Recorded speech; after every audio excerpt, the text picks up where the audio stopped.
Today's episode of Between the Covers is brought to you by All Lit Up, Canada's independent online bookstore and literary space for readers of emerging, quirky, and acclaimed indie books.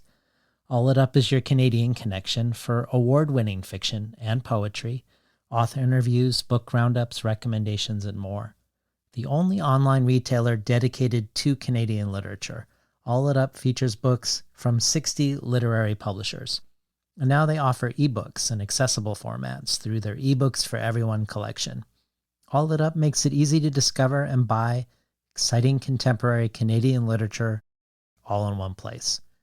Check out All Lit Up at www.alllitup.ca. That's ALLLITUP.ca. U.S. readers can also shop All Lit Up close to home, save on shipping when they purchase books from its bookshop.org affiliate shop. Browse selected titles at bookshop.org/shop/all-lit-up. Today's episode is also brought to you by Cloud Missives, an intimate and dissecting poetry collection by Kenzie Allen. Like an anthropologist, Kenzie Allen reveals a life that arises from the ashes of tragedies and acts of perseverance, asking how one can reimagine Indigenous personhood in the wake of colonialism, and examining what healing might look like when you love the world around you. Craig Santos Perez calls Allen an important voice in Native literature, and Diane Seuss states that Cloud Missives is a masterwork of self-reclamation and survival through love. Cloud Missives is out August 20th from Tin House and available for pre-order now. For today's conversation with Vajra Chandrasekera, my approach is a little bit different, or perhaps it's the same but an extreme version of it. Not only because both of his books work so outside received forms and tropes, but also because there's a subtext to both of his books that is highly political and grounded in lived reality that you don't need to know or even be that aware of to read his books and enjoy them, but which form both the impulse and architecture for them. So before Vajra talks, I spend a chunk of time sharing the responses of others to his books to sort of recreate the atmosphere of how they are being received. But most notably, because of the distinct, compelling, and also challenging qualities of his new book, we spend the first 75 minutes laying the groundwork so that we have a shared understanding of things outside the book that inform the book, so that in the second half of the interview, we can really engage with Rakesfall in a deep way. Vajra's working against genre, against trope, against received forms is inseparable from the ways he's interrogating Sri Lankan Buddhist hegemony, the ways it has woven its own story into national and racial myth-making and power at the expense of people who are non-Buddhist and or non-Sinhalese. And while you don't need to know any of this at all to enjoy his two books, understanding this element only enriches one's reading. And our look into the ways Sri Lankan Buddhism tells the story of itself, and by extension, the ways storytelling and mytho-historical fantasy storytelling can lead to violence, from the small and everyday and bureaucratic to outright genocide, connect to many of the past conversations on the show. Not just conversations that have interrogated the most idealized versions of a given religion in relation to the embodied reality of it, but yes, those as well. Part 2 of my conversation with Naomi Klein, the conversation with Padre Gotuma, and the conversation with Sharif Shanahan do that respectively with the three Abrahamic religions, Judaism, Christianity, and Islam. And the conversation with Wahini Vara looks in part at the pluralistic vision of the Indian Constitution, whose chief architect was the Dalit intellectual Ambedkar, versus the Hindu-centric and supremacist movement in power today. But I don't think this is particular to religions, but rather to storytelling, the stories we infuse into the word democracy or secular humanism or citizen, the goodwill we automatically bestow on these words while committing unspeakable violences or erasures in their name, the power of story to facilitate these erasures links many past conversations on Between the Covers, all the way to the conversation with Karen Joy Fowler, where we look at the qualities we give to the word human that have actually prevented legitimate science that actually has shown that these qualities aren't exclusively human at all. All this to say, our extended examination of Buddhism is both very much about Buddhism as it is in the world versus its idealized form, but also, as Vajra himself says today, it's about much more. It's about all of us, any of us living in the post-colonial world under late capitalism. In that spirit, Vajra's contribution to the bonus audio archive is a special one. In 2019, an award-winning Sri Lankan writer posted a story on his Facebook page and was subsequently arrested and imprisoned for it for having written a story perceived as anti-Buddhist.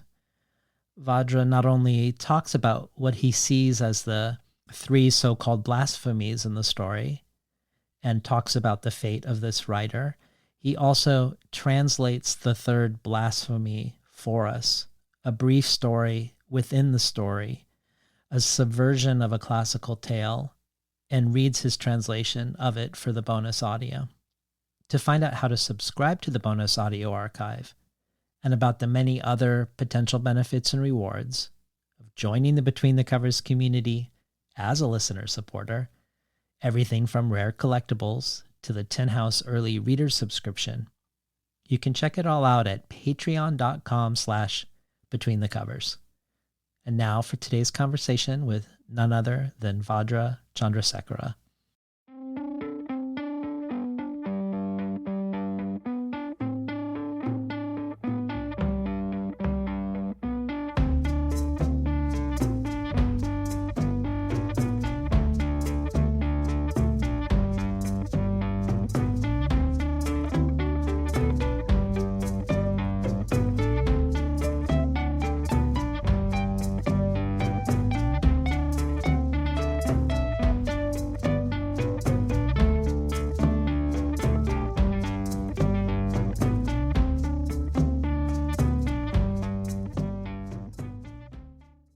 Good morning and welcome to Between the Covers. I'm David Naiman, your host.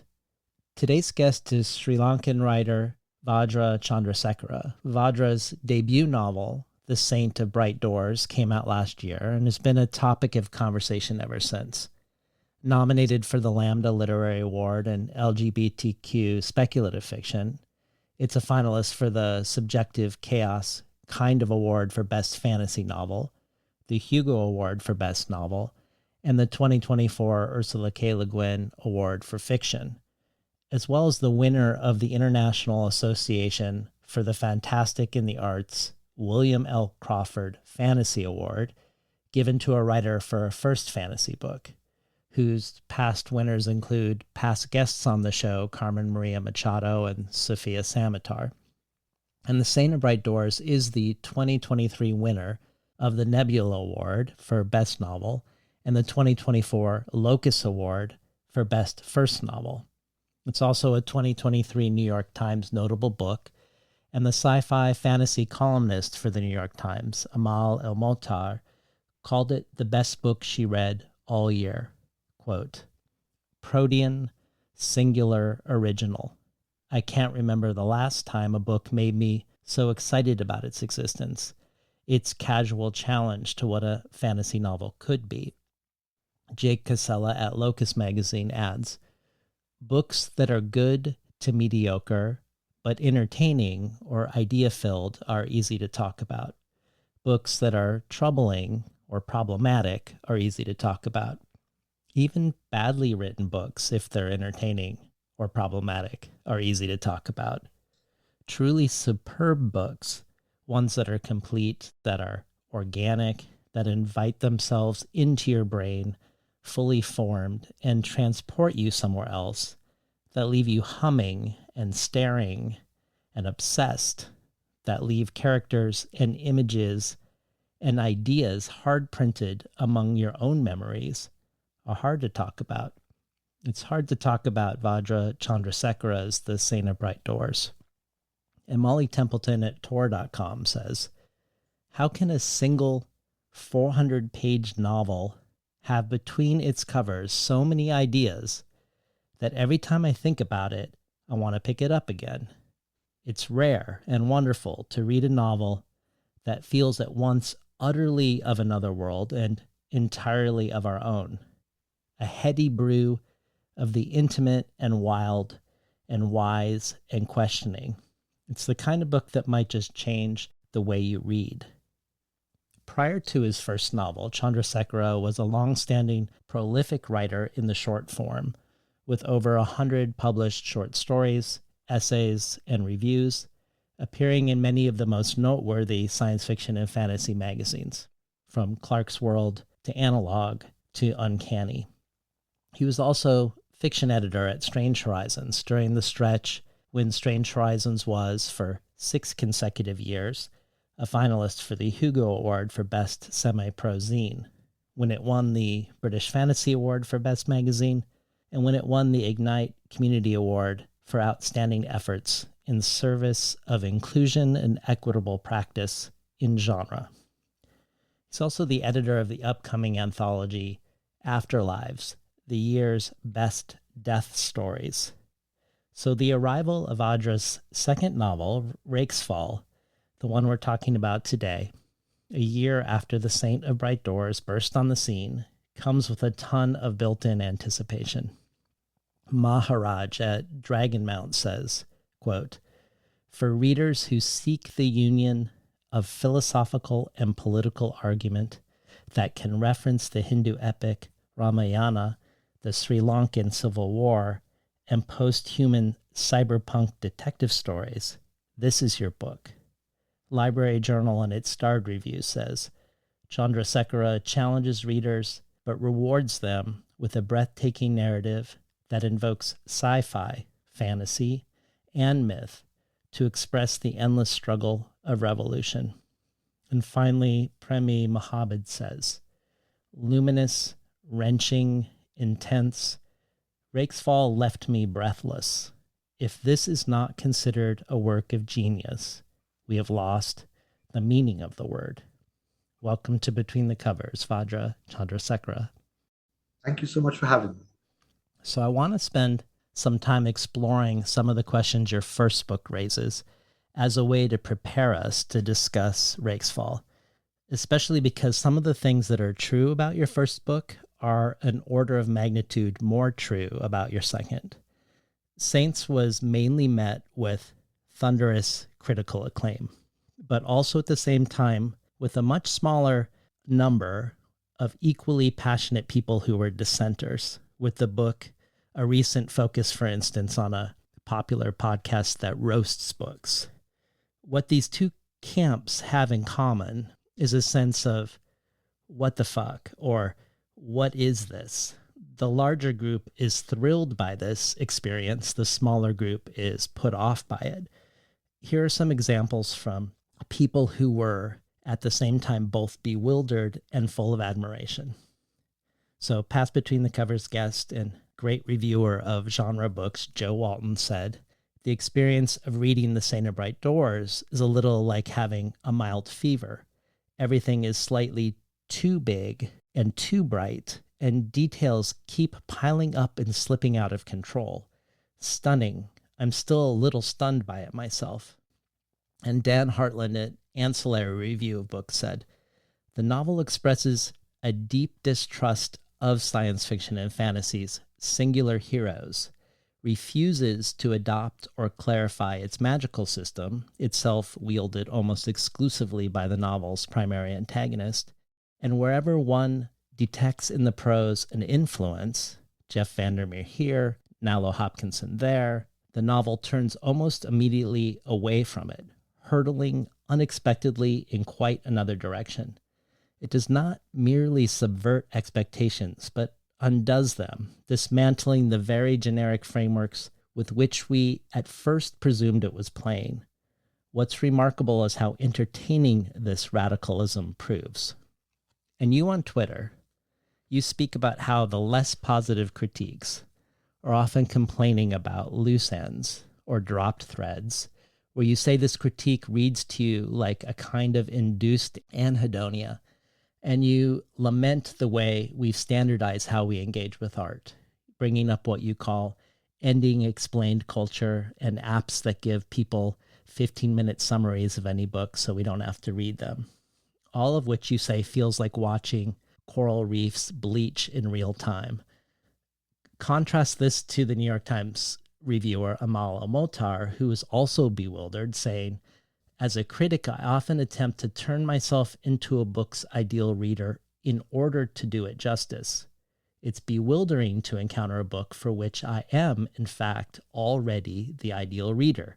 A book that gives me everything I didn't know I needed, that makes me feel both the pinwheeling fall from climbing a step that isn't there and the relief of being caught before I hit the ground.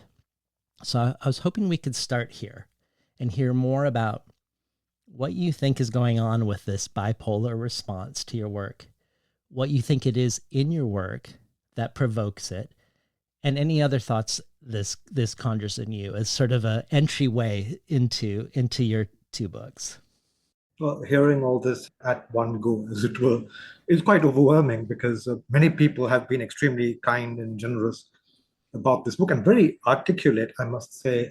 All of these people do a better job of describing the book than I do myself, which is, I think, not uncommon. Writers struggle with describing their own books. I think the divisiveness, insofar as there's two camps broadly, but I think that's actually getting worse with Rakesfall for predictable reasons, is a very long-standing divide, especially in genre, between the part of genre that wanted it to push its boundaries, grow. I think like this goes back to the 70s with the New Wave, the British New Wave, and writers in the States as well, like Delaney and Johnny Ross. And again, I think about 20 years ago with the New Weird, which I've always thought of these as kind of the same divide. Christopher Priest called it Slipstream in the 90s, and John Harrison called it the New Weird in the 2000s. It's essentially the divide between people who think of writing genre fiction as prose first, as a kind of literature, who think of it as, I think Delaney called it a paraliterature, but what he meant was like that it's a kind of literature that exists outside the boundaries of, especially then, what was considered literature. But there's also a very strong camp of genre fiction that believes it should be pure entertainment, pure escapism, and that's preferable to be trope heavy, to be driven by these kind of recognizable prefabricated components, that prefers the vast kind of territories of genre fiction that are in fact produced in exactly that way, and doesn't like to see, I guess, the more literary influences of other kinds of fiction creeping in. It's a divide that's been in place for much longer than I've been writing, for much longer than I've been alive. So I'm very happy to be part of it in a way.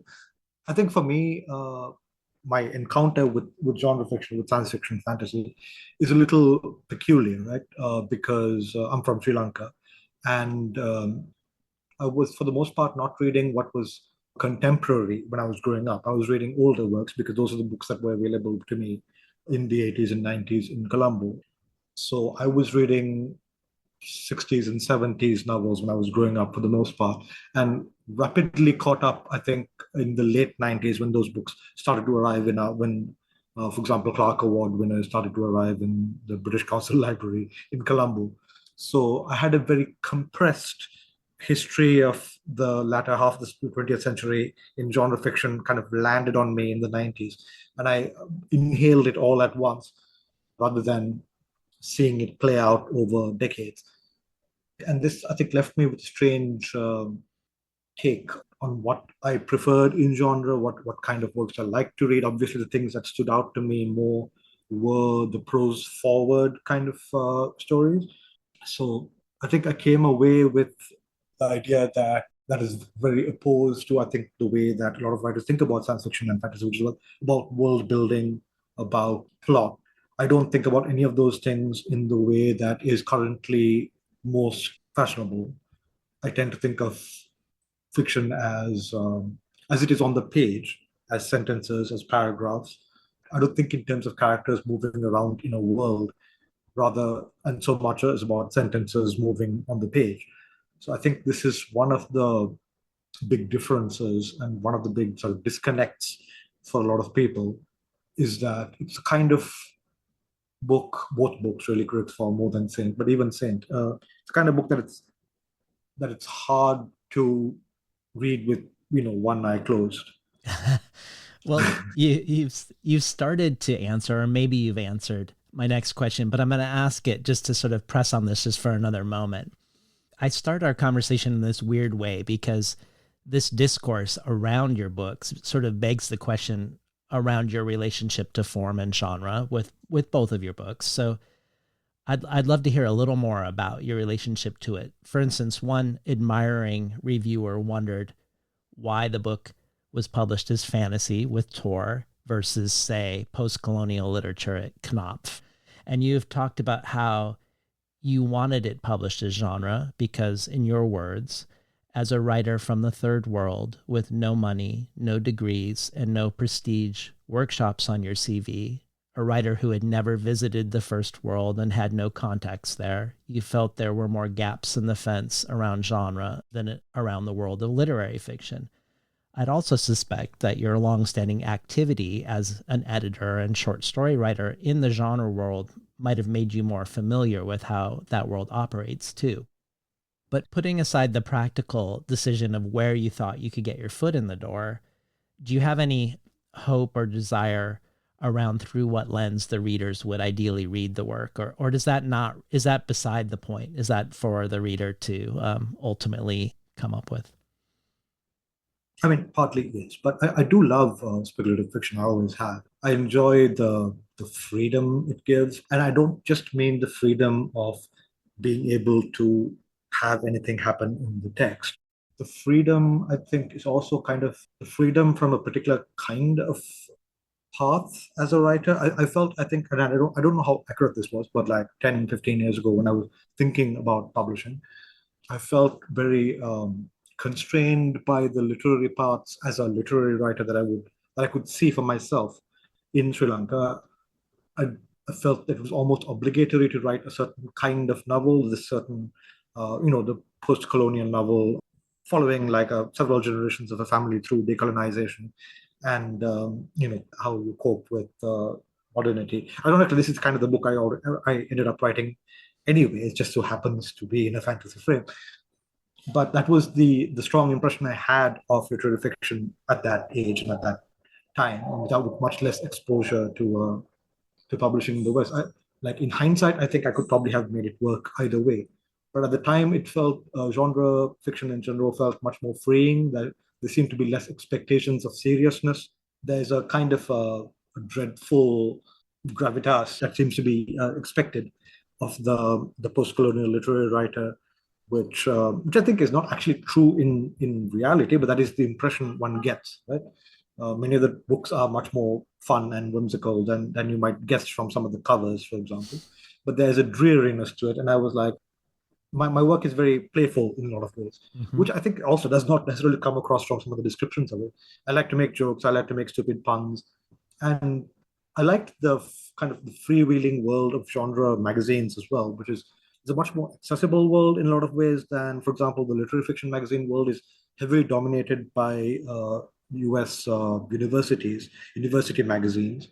I mean, I have published a few of those as well, but it does require a certain familiarity with a form or a culture.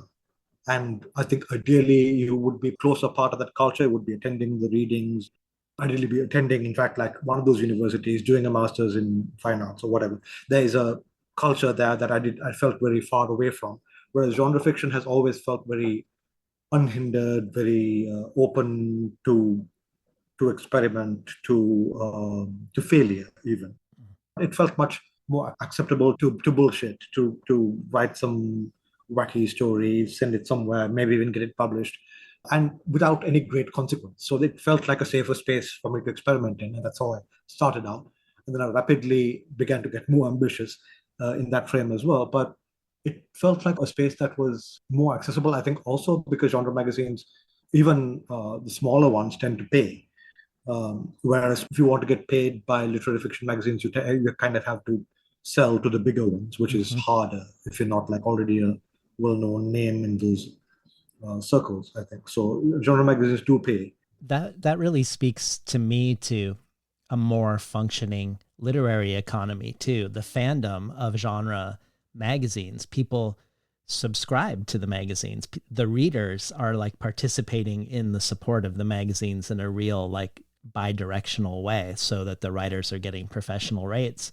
Whereas a lot of these magazines you're talking about that are, say, university run, you might get into an extremely prestigious magazine in terms of how often it gets cited or anthologized, but actually very few people are actually reading the work in the magazine. It gets shelved in a university library, and then there it goes into the ether. Yeah, Strange Horizons, for example, has been funding itself for 20 odd years now. I think they just concluded their most recent fund drive. So it's entirely reader supported. Every year they raise like all the money they need to pay all the writers, artists, and other contributors. And I think many other magazines operate on similar. Of course, we could have more readers. Many magazines are still struggling. Sure. But I think it's, insofar as magazine ecosystems go, it's certainly one of the healthier ones. Yeah. And over the last 15 years or so, we have seen like a lot of like Asian and African writers appearing in those magazines, I think for this very reason. Well, I really like what Dan Hartland suggested about you working against genre, working against the notion of the hero, working against the norms and tropes that people expect in both sci-fi and fantasy. Because on the level of theme and on the level of story, both your books are engaging with questions of liberation and revolution. And Hartland's suggestion is that you're also doing this on the level of form. In both books, there are countless times where you make me have to confront what I was expecting by not delivering it. But I also wondered if you weren't just writing against form, but perhaps were also writing within forms that I didn't know or didn't know well. For instance, I wondered if there were Sri Lankan or South Asian modes or forms or shapes of storytelling that you might be not working against, but within, that would also contribute to a sense of something new to a North American reader. If there was something here formally in that regard, I would love to hear about it. But either way, I'd also love to hear about how you've spoken about wanting this to work for two discrete audiences at the same time. You said on the Coode Street podcast that you wanted it to work fully on the genre level so that a reader doesn't have to know anything about or catch any of the allusions that are Sri Lankan specific, sort of like when you read Dune, where you don't have to understand the real world allegorical elements to fully engage with the book or the movies. But you also wanted it to work on a political level where it engaged with the political history in Sri Lanka for those who know about it or who want to learn about it. So talk to us about any Sri Lankan storytelling tropes that are being employed, if there are some, but also how you navigate this balancing act of satisfying two different readers on different terms. I wouldn't say that there were any particular Sri Lankan tropes in play here. Actually, if anything, I think censorship is the major trope of Sri Lankan literature in the post-colonial era, and specifically religious censorship. The inability that many writers have faced in voicing even the mildest critiques or jokes at the expense of Buddhism. In terms of the two layers, as it were, the two audiences, it's a tough line to walk, but I spend a lot of time practicing that, I think, with short fiction, because I rapidly realized that when I would write a short story and publish it, I would get very different responses from American audiences and Sri Lankan audiences. For example, my Twitter following would be roughly equally divided between the two of them. So I would publish a short story that one audience would see as a fantasy, and the other audience would say as political commentary and also a fantasy. So I got used to navigating that and not having to require of readers that they move to the other side of that line. I feel like it should be possible for people to encounter works and not feel like they have to go read background material. I don't want to be, homework. It's also, I think, a very practical necessity when you're a third world writer trying to build a career in the first, is that you can't do that, right? You can't actually, especially if you're a genre writer. When you're a genre writer, you're supposed to be a commercial writer.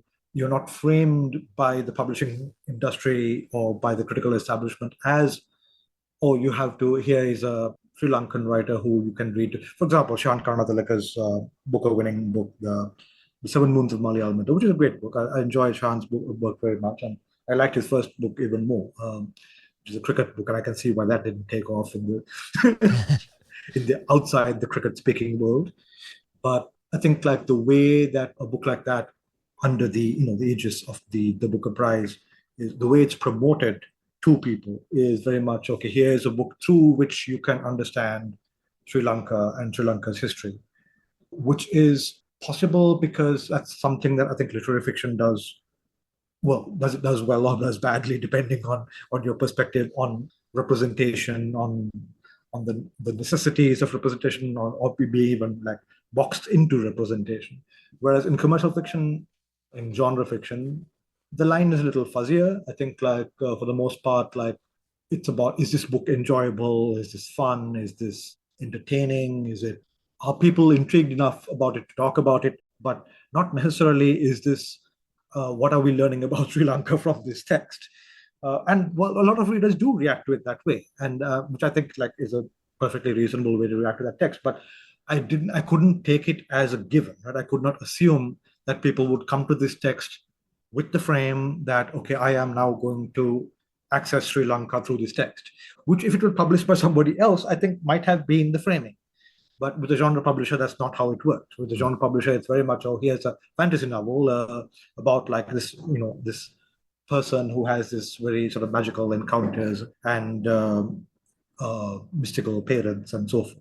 So it's all a question of framing.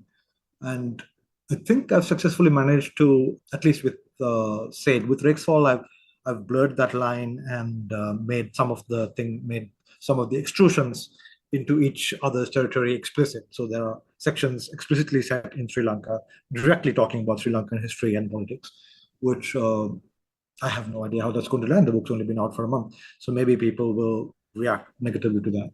But I think it's a balancing act that I'm not entirely sure that I'm never entirely sure is working. And I think it's a balancing act that also goes away the more people often say that they want to reread these books. And I think if you do reread them, this whole entire question of framing will rapidly become irrelevant, because the more you like look closely at it, the more things become obvious. Yeah, I'm a perfect example of this. And I think one perfect example in the Saint of Bright Doors that shows the parallel possibilities of reading, where you could stay on one track or you could decide to leap over, is with the protagonist Feder. Feder is raised by his mother with a chosen fate, with her training her son to be an assassin, but not any assassin, but training him to kill his own father, the leader of a powerful religious political group, who calls him the perfect and the kind. And as an aside, one of the hilarious ways you undermine the hero narrative, both the notion of chosenness and destiny in this book, is to have him early on in the narrative refuse his calling, move to a city as a nobody, and to join a support group for others like him, people who are also now unchosen. So essentially he's doing group therapy with failed prophets and messianic castoffs. But more on point, when I read this book, I read this entirely as I just stated it, and it works entirely as such. There were many other elements of the book where I could feel the book touching the real world more directly, but I thought here that this dynamic was more oblique and perhaps less specific. But then in preparing for today, I discovered one reviewer, and actually only one, who mentions that the English translation of the Buddha's son's name, or Siddhartha's son's name before he's the Buddha, is itself fetter, because his son, Siddhartha's son, is a fetter. He's a tether that would potentially prevent his own enlightenment, just as it's true in your novel. But at least for me, knowing this, that the subtext of these choices is that fetter is being raised and trained essentially to assassinate the analog in your book, in your world, of the future Buddha or the Buddha, deeply changes the reading for me. What seemed oblique all of a sudden seemed central. Not that the other reading wasn't both engaging, it was, and also completely valid on its own terms. Both of your books are critiques of not just Buddhist hegemony and the war crimes and genocide committed by Buddhists in Sri Lanka, but at least in part, they also engage with aspects of Buddhism as well. And I'd love to spend some time with these elements of the book that we don't need to know about, but which enrich our reading if we happen to know about. And perhaps the place to start is with something you mentioned in your essay on Buddhism. You were prompted to write this essay after a Sri Lankan politician said, "I am not a Buddhist, but I am influenced by Buddhist philosophy and thought," and how these appeals to a pure Buddhism, a Buddhism abstracted from time and place, is a common move to distance oneself from what is being done in Buddhism's name. And you say in response, "Looking for the pure and uncorrupted heart is how hell is made." So talk to us about the notion of the perfect and the kind, or the pure and uncorrupted in this light, and how you grapple with it in your writing. I have spent many years finding different ways to articulate my critique of Sri Lankan Buddhism, which is, in a way, it's what all my fiction is about, and most of my nonfiction as well, for that matter. I started writing in the aftermath of the genocide in 2009, right? Among other things, that was one of the reasons I decided to do something else with my life. And the Un-Buddhism essay was predictably very polarizing, I think, to a Sri Lankan audience, as are many of the things that I say in general about Buddhism. But I think these are things that need to be said, because Sri Lankan Buddhism has, since the Buddhist revival of the late 19th century, Sri Lankan Buddhism was, in its modern form, essentially bears no relationship to whatever romanticized view of ancient Buddhism that we or anybody else might have. What we have is, and have had for 140, 150 years now, is a very xenophobic, a very nationalist, a very deeply racist and violent and highly politically organized and manipulative institution, in the sense that you have this establishment of monks who are very much part of electoral politics. They have their own parties, or actually can't remember, they have an active one right now, but they have had multiple such groups. There are various Buddhist themed fascist groups, essentially enacting physical violence on minorities at the street level. And at the high level of politics, you have these senior monk figures who provide them with ideological cover. And part of this is this exact same maneuver, this appeal to purity, right? So, for example, there is a particular monk called Ñāṇasāra, who has been in the news in Sri Lanka many, many times, and has been arrested also for violence many times, who is a canonical example of the classic modern Sri Lankan monk who is violent, racist, xenophobic, violent both physically and verbally, and at the heart of many social clashes and crises. So there has been a lot of public criticism of this man and many others like him. And yet, when push comes to shove, this is the senior council of Mahanayaka, the most senior body of Buddhism in Sri Lanka, which is a council of 4 senior monks, essentially the Pope of Sri Lankan Buddhism, put out a statement saying, while we, I'm paraphrasing, but essentially it was, while we don't necessarily condone his attitude. Nevertheless, he is a monk and he is correct. So that is the line. So that is how this plays out. So there is a sort of mild finger wagging at like the rowdy behavior of these fellows, but in the end, the establishment protects itself. And Yanasara himself said something very telling, I think, which is one time I think after he had been charged in court with something or the other, he had a press conference with professing great sorrow at having being accused of the violence he was committing. And he said something on the lines of, "I'm giving all this up to pursue nirvana, to meditate and be whatever, whatever." And then a few days later, possibly a week later, had another like press conference saying, "No, I've decided against it because people appeal to me so much. Nirvana can wait because I have to be politically engaged in the moment, returning to fascism on the street, in other words."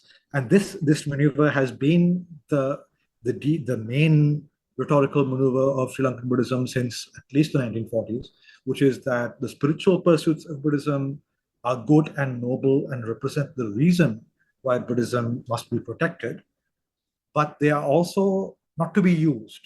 They are to be put away for a future day when you have time for such things as spiritual pursuits, because in the present day, it is much more urgent to set minorities' houses on fire and burn down their libraries and so forth. So this is this is the very maneuver you will find in the conversation, in the discourse of every bourgeois singular Buddhist person from like the 1940s through to the modern day, which is like, "Oh, well, I'm not a very good Buddhist, and neither are the monks, frankly, but like Buddhism itself is pure and needs to be protected."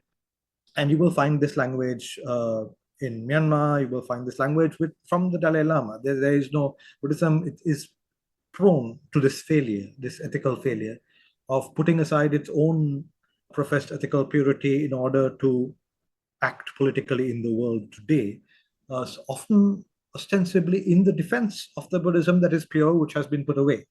Right? Violence is acceptable, and the Dalai Lama himself actually did say this in an interview, and which the monks in Myanmar used to justify their genocide, which is that you can accept violence in the defense of Buddhism because Buddhism is too pure and too valuable to be destroyed.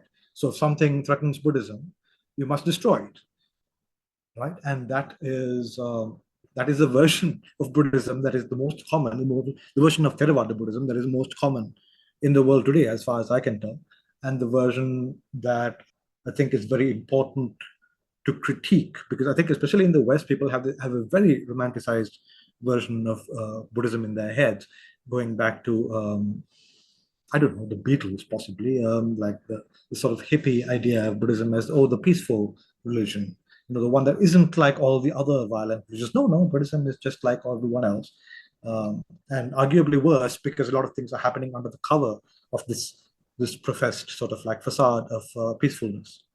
I want to actually speak directly to this Western projection onto Buddhism. But first, in that same essay on Buddhism, I'm going to just quote a couple of things you said, which you've already articulated, but I just get a joy out of reading the barbed critique and the humor that you use in critiquing.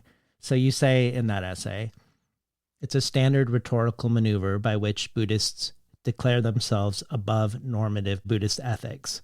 Buddhist ethics is valuable, they say, because, for example, it forbids killing. Therefore, killing is justified to preserve those ethics. Buddhist ethics are like the good china, the fancy heirloom teapot you have in the glass cabinet for visitors to admire, but you're definitely not going to serve tea out of it. And it's in that essay where you quote the Dalai Lama, and just to be more specific about what he said, it was a somewhat of a thought exercise. If there were only one living person who practiced Buddhist teachings in the world, he would be okay with the killing of people to protect the living embodiment of the final person practicing Buddhism. But you could have just as easily quoted the head of Myanmar's Buddhist nationalist 969 movement, whose Buddhist monk leader has said, "You can be full of love and kindness, but you can't sleep next to a mad dog." And by the mad dog, he's referring to the Muslim population of Myanmar. This sense of inherent goodness works as a way to not see and contend with what one is doing, and or as a means to get others to not be able to. For instance, you were tweeting in response, and I'm sure the politics of this is mainly lost on me, but you were tweeting in response to a recent photo of an activist monk in Sri Lanka being served biryani, where the original post by another said, "Have a look at this picture if you want to get an idea of how hilarious our national harmony and unity are, serving biryani to the one who is opposed to singing the national anthem in Tamil." And then you say, speaking of his Buddhist clerical dress, "The robe just splatters unearned moral authority around, just absolutely spilling it in buckets over a bunch of men who couldn't find their own asses with a map and a flashlight. And then they go out into the world and do stupid shit and everybody else has to clean it up." And I bring this up partly because I have a personal interest in this. I grew up with a lot of exposure to Buddhism, I think, compared to most Americans. And as an aside, I'll just say that I'm interested in Buddhism and there's a lot that I find compelling in it. And while you have declared yourself an un-Buddhist, you grew up as someone considered Buddhist within the context of racialized religious groups in Sri Lanka.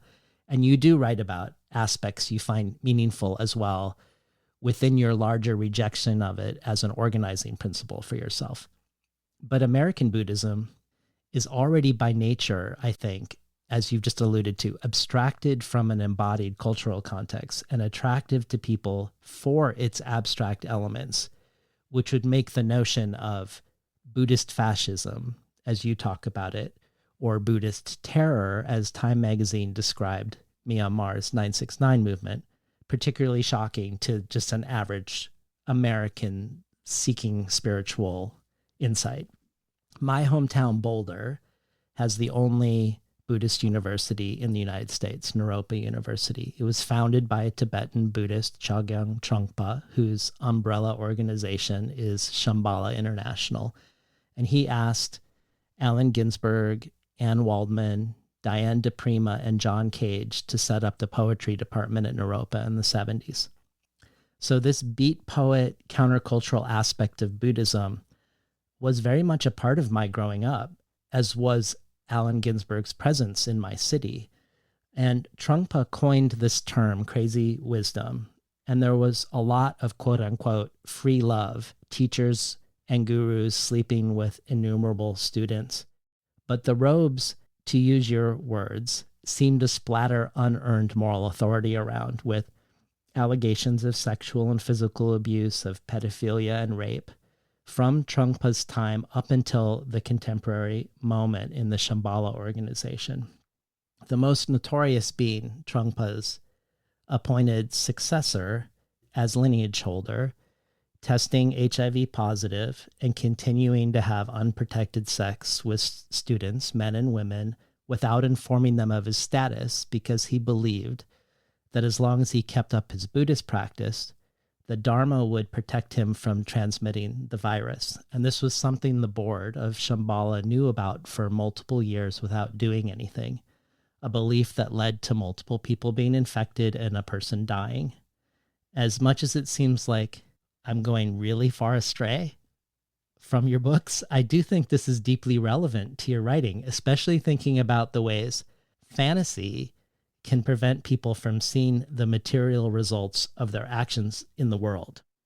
So I wonder if we could spend a moment talking about the Sri Lankan flag, which with its 511 pattern, one might at first glance see this as enshrining the validity of the presence of minorities within the image of the country and by extension in the country, but how it's actually obscuring how those demographic proportions were arrived at and how they're maintained. A flag that you've said in all its iterations is both fascist and racist. And the ways in your meditation on it, you look at fantasy and storytelling with regards to all the elements in the flag, both this proportionality, but also the image of the lion. Because it feels here, like if we go back to Dan Hartland, I think he's hitting at something true, that you are working against tropes. And so there's a real power in this fantasy trope in storytelling is very powerful. And when you talk about censorship in Sri Lanka, people are concerned about words. So talk to us a little bit as another entryway into the worlds you're creating, the story that's embedded in the flag. You've read my essay, The Red Flag, I believe. Yeah. Yes, I have. The lion is part of our national mythology for multiple reasons, right? One is that Sinhala, the majority demographic, a majorityness that was achieved mostly through violence, incidentally. The Sinhala means the lion people or the blood of the lion, something like that. And there's an origin story, like a mythic origin story about how our ancestor, and actually I tell a version of this in the Saint of Bright Doors, except in the Saint of Bright Doors it's a leopard for reasons. Yeah, the myth is that there is a monstrous lion who mates with a human princess and has a kind of like a half lion son whose own children are the originators of the whose own son rather is the originator of the Sinhala race, quote unquote. There's a lot of 19th century scientific racist thought that is alive and well today in, I think, like Sri Lanka and in the world at large, obviously, because this is the world that was built and handed down to us and the world that we're all grappling with. But this idea of like, the Sinhala race. So, for example, you're probably familiar with replacement theory in the West, right? Which is like Yes. the white race is being replaced with. So in Sri Lanka, we have literally our own version of it, a singular version of it, which is the Tamil people or the Muslims. Muslim people are an ethnic group rather than a religious group in Sri Lanka, also for entirely arbitrary reasons. That these minorities will replace the Sinhalese and we will lose our, strange and wondrous island, etc. So replacement theory is exactly the same ideological device wherever it goes. It's agnostic as to who inherits the mantle of whiteness. It's just the detritus of empire. So you have it one way over there, we have it one way over here. Mm. And the lion became, I think, initially, and this happened a lot with both Buddhism and with the lion, these anti-colonial symbols, like you say anti-colonial symbols, anti-colonial ideologies, and you're inclined to support those things because that sounds like a good thing, right? You're opposing the empire. It is a good thing in a sense that insofar as you are opposing the empire.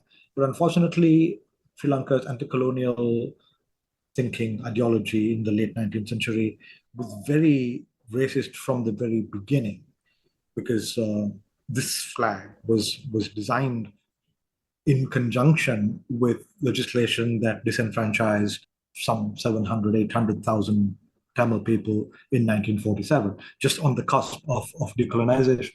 And while there are many justifications for this, none of them are reasonable, obviously.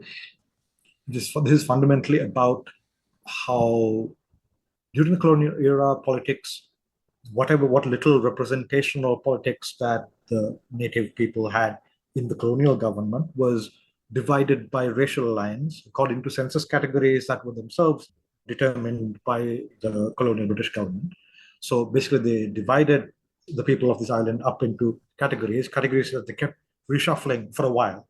And by the time the 1940s came around, they had settled on a set, and political power was allocated based on those groups, and which meant that demographic power literally translated into political power.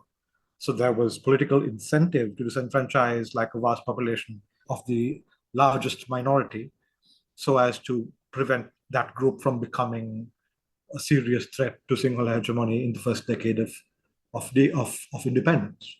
That is literally reflected in how the red and the orange and the green flag are not a tricolor, right? It could have been a tricolor, like with equal bars of colors, but no, it's distorted to specifically to highlight demographic supremacy. It's like, oh no, the red is bigger, right? This is a singular country, and on the side here you have these minority groups who are tolerated.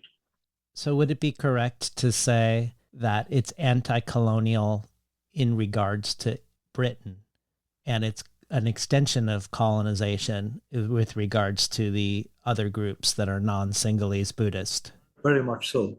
And that is the operation I think I've spent like a lot of time writing about it and talking about it as well, because I think it's something that gets lost a lot in Sri Lankan discourse.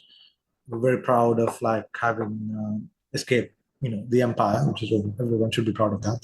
It was very bad, but but the way it was done was set up the decades that would follow, right? Because that independence began in these hugely racist, xenophobic acts, like in the post-colonial nation, with like language restrictions, the Sinhala India Act of 1956, the Citizenship Act of 47. So these were at the very moment of independence, these huge steps were being taken to disenfranchise and repress the Tamil minority primarily, to reduce the numbers, to reduce like the access to education. And this played out over the decades to come. And obviously, it led to the war.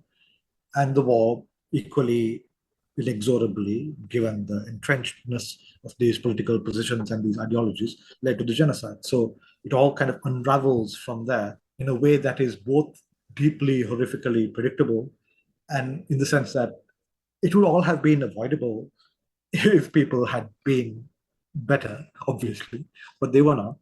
And those are leadership problems. Yes, they're problems of ideology, I think, more than anything else, because there were ideological critiques within the quote unquote Sinhala camp. Obviously, the racialization is false, but the racialization is what produces this political culture. So you can't talk about it without racialization. There was an ideological critique that needed to happen in the 40s and 50s, and it did not happen. And in fact, what did happen was that the Buddhist establishment, the monks, from Walpola Rahula onwards, specifically made the wrong move to politicize the priesthood and to politicize it towards nationalism. Like, there's no actual reason why Buddhism should be associated with Sinhala people. Many of the great Buddhist scholars of the pre-colonial past were Tamil, or what we today call Tamil. And South India was one of the great Buddhist centers of learning in those centuries. So, if anything, Buddhism is more Tamil than Sinhalese. And yet, somehow, this is where we are today, right? Buddhism is thoroughly, violently identified with Sinhala culture. And it's, sorry, have I drifted very far from the point? I feel like I'm ranting. Well, okay, so we have a question for you from another, but as a way to sort of set it up and preface it, I'm going to read a very often quoted line from The Saint of Bright Doors, and then I was hoping you would read something from Rakesfall. So there's one line that's often quoted in your first book, and it's advice of Fetter's mother to her assassin son. And the quote is, "The only way to change the world is through intentional directed violence." And in Rakesfall, there's a parable called The Simile of the Two-Handled Saw that I was hoping you could read for us as a way to introduce a question that's going to come from another. Sure, I would be happy to. Incidentally, the simile of the two-handled saw is a real Buddhist parable. Oh, really?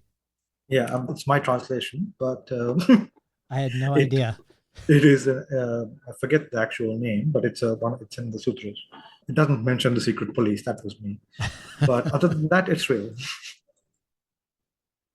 The simile of the two-handled saw. Even if the most secret of police were to savagely carve you up with a two-handled saw, limb from limb, do not allow your heart to be angered. Say to yourself, my heart will be unaffected. I will radiate goodwill and sympathy. I will not hate. I will pervade them, and beginning from them the world, with an awareness free from hostility or ill will, abundant, enlarged, immeasurable. Vidyuchika thinks about the simile often. It has stayed with her long after the murder of her parents. And did they die abundant and immeasurable? It is unclear. She was hiding in the ceiling crawl space where her mother put her as soon as death knocked on their door. And as her parents had taught her, she lay there quiet and unmoving until the noise stopped. and for hours afterward. When her parents finally called up to her that it was safe to come down, they were very dead. Things grew awkward between them after that, and not only because her parents were bloody and ragged. It was the secret of why they had come to be that way. She could not bear to tell them how it was ultimately her fault. They were dead, incapable of forgiveness. She kept it tight behind her lips, like a pebble under her tongue. It grew harder to live in their house with that stone growing ever larger in her mouth, and she moved away as soon as she was old enough to work. Her parents wept, without the tears their bodies no longer produced, as if enacting a ritual they had vaguely heard about. They made her promise to call, to visit. She never has. And since they never leave the site of their murder, endlessly circling that living room where the blood spatter has long since dried into dirty stains and black and brown, she hopes to never see them again. As both child and adult, Vidyachika's exegesis of the simile of the two-handled saw begins in the same place. Why is it a two-handled saw?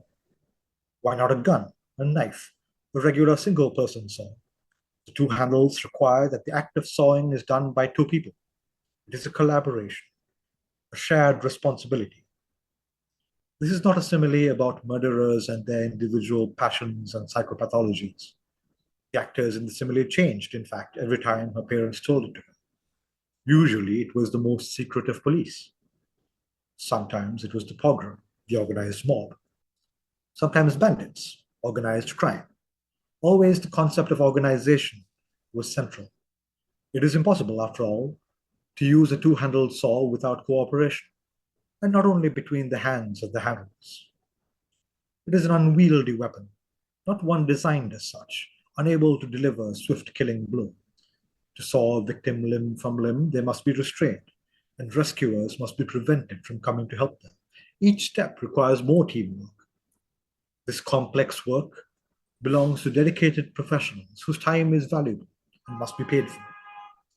So it requires still further support to discover the correct victims, the designated targets, which in turn requires an apparatus of surveillance and halieutics, of inquisition and informants, of warrants and command responsibilities, of training and indoctrination, of ideology, policy, and education. In short, it requires a state with a death politics. It requires a culture. The simile of the two-handled saw is not a parable. It isn't even a story. That it is self-consciously a simile suggests an unseriousness, a little ha-ha-ho-ho, a little lol-jk. It is an exaggeration, it says, without saying, not meant to be taken literally. Taken in the full context of the sermon in which it was originally given, it describes the importance of keeping one's temper in the face of insult or violence. The saw is a rhetorical figure. But at the same time, it is inescapable that the rhetorical figure takes this particular form, this extreme imagery of being carved up limb from limb. It does not, for instance, speak of being pelted with rotten eggs, a pie in the face, a thrown shoe. There is no sense that there is a difference of kind between a harsh word and a saw to the limbs. In the sermon, these are only differences of degree. The response to all insult, to all violence, is sympathy for the devil that does it to you. Whether you are struck with hand or stone or club or knife or carved up with a saw, you must not hate. But what about the hand that strikes? What about the hands that hold the stone or the club or the knife? What of the hands upon hands needed for the saw? What of the state and the death politics? What of the hierarchies of power that organize and direct this violence? What about the givers of orders, the payers of bills? Is this not an engine of hate, deriving from hate, designed with hate, operating on ancient principles of hate? The simile is told with a purpose. It teaches the hated to hold still, to not buck under the saw's teeth. Been listening to Vajra Chandrasekera read from Rakesfall. Okay, so we have a question for you from Gautam Bhatia. He's a constitutional lawyer in India. It's the author of Offend, Shock, or Disturb Free Speech under the Indian Constitution and the Transformative Constitution, a radical biography in 9 acts. He's also a sci-fi writer, the author of the novels The Wall and its sequel, The Horizon. And he's an editor at one of the best sci-fi fantasy magazines, Strange Horizons. So here's the question for you from him. Hi, Vajra, Gautam here. I'm interested in the way in which your books approach the granularity of power and the way bureaucratic violence is so central to the larger project of state violence, and how that might stem from quite a singular South Asian experience of the way violence is meted out and often decentralized and outsourced by the state. Very happy to hear from Gautam. We're old colleagues from Strange Horizons. And that's a great question. It is one of the, I think, curious things about the Saint of Bright Toes that I think a lot of readers I have seen, like in reviews and so forth, people read it as a warning against authoritarian states, which is fine, but authoritarian states that are far away, other people's authoritarian states. Oh, over there in Sri Lanka, it's like this. And yes, certainly very much over there in Sri Lanka, it is like this, and in India too. But I think part of what I was trying to say is that it is like this everywhere. This is the state that we have, that we all inherit under late capitalist modernity. And we're all post-colonial, whether we're a former colony or not, because the empire was everywhere. And the same tools, the tools that are used to repress dissent in the metropole, were field tested in the colony. And they are to this day field tested in the neo colony. The death politics of bureaucracy and racialized bureaucracy is, I think, something that operates the same way everywhere, just the labels are different, but the mechanisms are the same. And I think the granularity of the kind of authoritarianism I'm talking about, the kind of state control, the deep-seated historical operations of the kind of power I'm talking about, they are granular at far more levels than I think most people care to think about. Racialization is one of them, right? And something like a censorship law versus a category of census racialization operate at such different levels that one seems normal and the other seems like oppression, but they're actually both oppression in much the same way. None of this is like a novel thought. I think like all this was written about like in critical theory like 50 years ago, if not more. But we don't often consider, and we certainly don't consider enough, the ways in which we are taught to oppress ourselves. The authoritarian state does not go around beating us with sticks into doing what it wants. It gives us the stick and says, now beat yourself. And we do. That is what we are taught in our schools. That is how we are taught at work. That is what we are taught in our temples, in our churches. And that is what we are made to do it to each other all the time. I think it's easier to see these things in a fantasy world because you can blow them up and make them larger than life. You can turn them into these bizarre things that, for example, the way that in Loria, the city of the Saint of Bright Toes, there are two competing constitutions and two competing Supreme Courts. But if you think about it, this is generally true in every two-party democracy. It's just that just not separate, that they just happen to occupy the same space. And the struggle of the one overcoming the other is part of the narrative of our democracies. The applicability of laws, the differential applicability of laws by class, by caste, by race, is another way in which these things go unremarked by people whose privilege protects them from noticing that power is in operation, right? There are certain things that, and I write about this in Rakesfall, for example, the way my name, or the character's name, but in that case it's the same as mine, would protect someone from a police checkpoint, in that someone whose name was very nearly the same, except for one spare consonant, would not be protected. And that is not a written law. that is an unwritten law, but it is an invisible power operating on the world and on the people. That is kind of what I'm talking about with the when I say the invisible laws and powers of the world are devils, because these monstrous operations of the world are both hidden from us and also extremely evident. Well, the reason why I wanted to place this exchange about violence here, right after our discussion about the rhetorical move to save an abstracted pure Buddhism from what Buddhists are doing in the world, is that there's been writing about how you portray violence that suggests you're working intentionally to make that rhetorical move impossible in your worlds, that the violence in your worlds is baked into the substrate to the most mundane elements of the world itself, just as it is in the quote unquote real world, as you've just explained really well, like the way a census could be an act of violence. Gautam, in his writing about you, talks about how much of Anglo-American fantasy is produced in societies that have been, relatively speaking, stable, where their authors often have to reach back into an imagined distant past, either feudal or medieval, and often portray the violence as set-piece battles.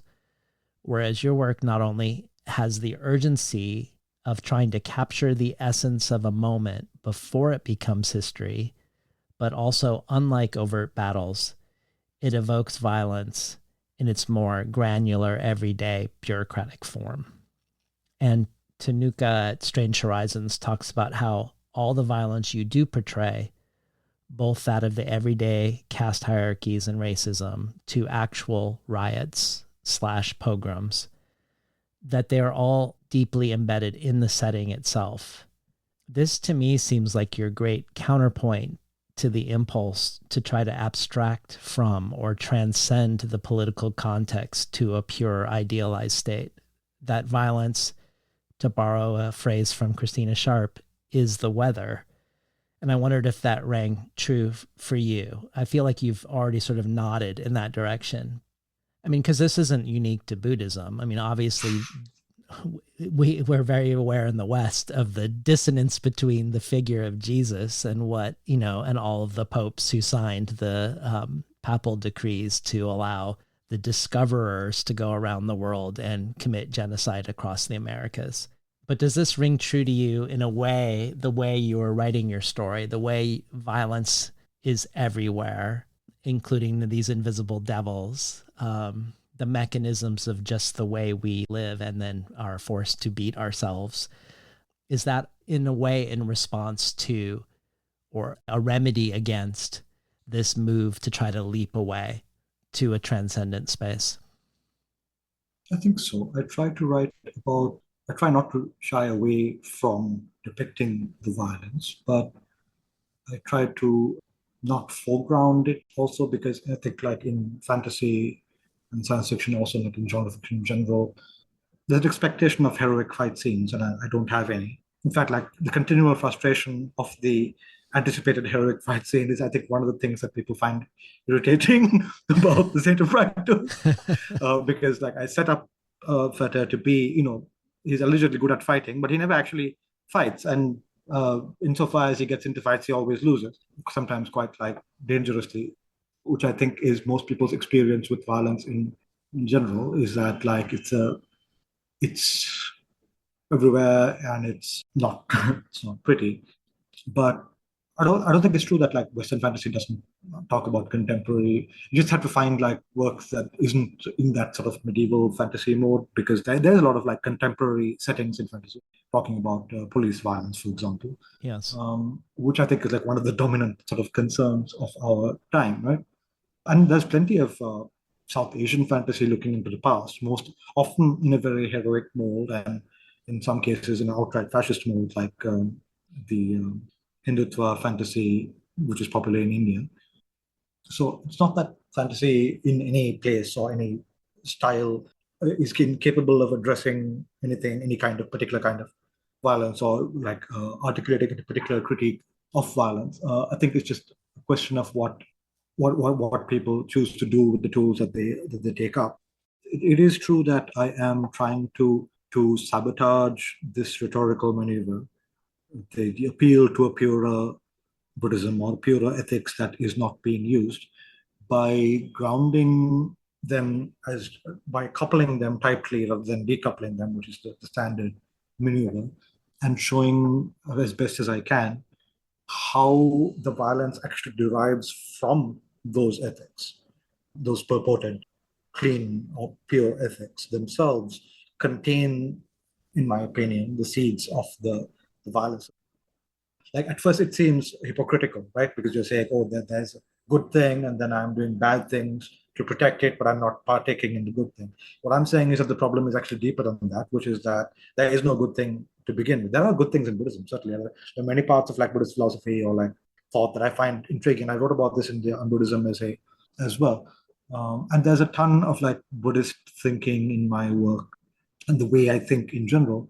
But as a politico-religious institution, I think the way that this so-called Buddhist ethics has been articulated into politics, and this is not even just a modern thing, but going back to like the medieval or even pre-medieval era, the way that Buddhism has always made itself comfortable with power, with thrones, has always had these seeds of violence because it is very much a product of its time and place, just as a lot of like older systems are. Those are things that I think like if a system of thought or belief is to remain current, then these things must be critiqued and worked through in the present day. And they have not been in Sri Lanka, in Sri Lankan Buddhism. And in Theravada Buddhism in general has, I think, just like ossified certain things as like, oh, these are like unchangeable ideas and we don't touch them. And this is the pure Buddhism that we have to protect. But for example, and a lot of this is actually directly in the Saint Practice, the disgust of the body, this sort of very disdain for the body and the consequent denial of the meaningfulness of bodily suffering. There are contradictions here that should lead to a critique of the way that of the purity itself that is being held up. What else? There are several layers of like how Buddhism treats gender, both in the original law and in the present day. I don't know if I've written about this, but I don't know if this is relevant, but there was an article about like female Buddhist monks in Sri Lanka complaining about mistreatment by misogynist male Buddhist monks. And that's perfectly accurate and true, and they're right to complain about it. But in the process of complaining about this, they also told the interviewer that no one in the history of Sri Lanka, in modern Sri Lanka, has suffered as they have suffered. And I'm sorry, you're singular Buddhist monks, men or women. You're one of the most privileged classes in this country. This is intersectionality in action, literally, right? So there are many critiques that simply do not happen because those kinds of comments go unaddressed and uncontested because there is no one with the moral authority to contest them in this environment. And the way in which that any critique of Buddhism is interpreted as insult, as blasphemy, as warranting state violence in response is another one of these things. Buddhism itself, like famously, is open to critique of itself, right? Like this is something that like you will find even your average Buddhist monk will say as much. But then if you actually articulate a critique, they don't respond to it the way that they're supposed to, because what they mean is that critiques can be articulated, but no critique can be articulated because the system is perfect. It is so perfect that it allows critique of itself. But if you were to articulate a critique, then the system would not be perfect, and that's an insult, right? Okay. Yeah, that's amazing. Okay, so this, for sure, in my 14 years of doing this is the longest I've ever waited in an interview to fully jump into a book and what a book is about. But I do have a logic for it, as Rakesfall is even harder to summarize or categorize or describe than Saints. So much so that it makes Saints seem linear and a walk in the park in comparison, which it is not. aware of this, you've been posting negative Goodreads reviews like a bunch of jumbled nonsense that would have done better as poetry. But on the flip side, it's been called an evocative epic poem of a novel and is generating a ton of enthusiasm. For example, Christina Orlando at Reactor. Like, Chandrasekera could be writing about traffic lights changing color, and I would read it and be fucking riveted. It is shocking to me that this man is not a poet. He is a poet. Anyways, Rakesfall is a story within story within story, a tale of reincarnation and entangled souls. And Sia at Every Book a Doorway says, there is a murder mystery. There are many attempts to regreen the earth after climate collapse. There is identity theft with souls. There are quests, kind of. Who is it for? Anyone who craves layers and layers of thought and myth and meaning in their fiction, who wants to sink their teeth into a roti sans puree of a book and feel it bite back.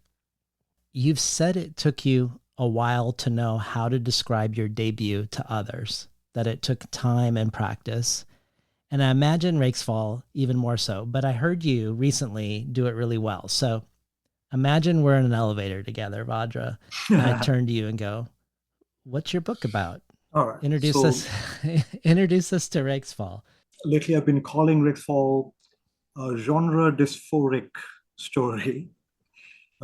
It follows two people as they recur or reincarnate across history, across different worlds, different pasts, presents, futures, from the mythic past to modern Sri Lanka to a far future Earth that has been abandoned by most of humanity.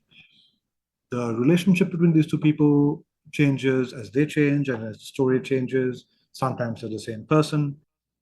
They become entangled in the politics of every world they encounter, and they cause trouble wherever they go. They always seem to betray each other, and one of them always dies, but they have to keep finding each other again and again anyway. So Rakesfall is about how power is always accompanied by resistance, no matter how imperial and totalizing that power might be. And it's about how wherever you go, you'll find a throne that needs to be overthrown. That's great.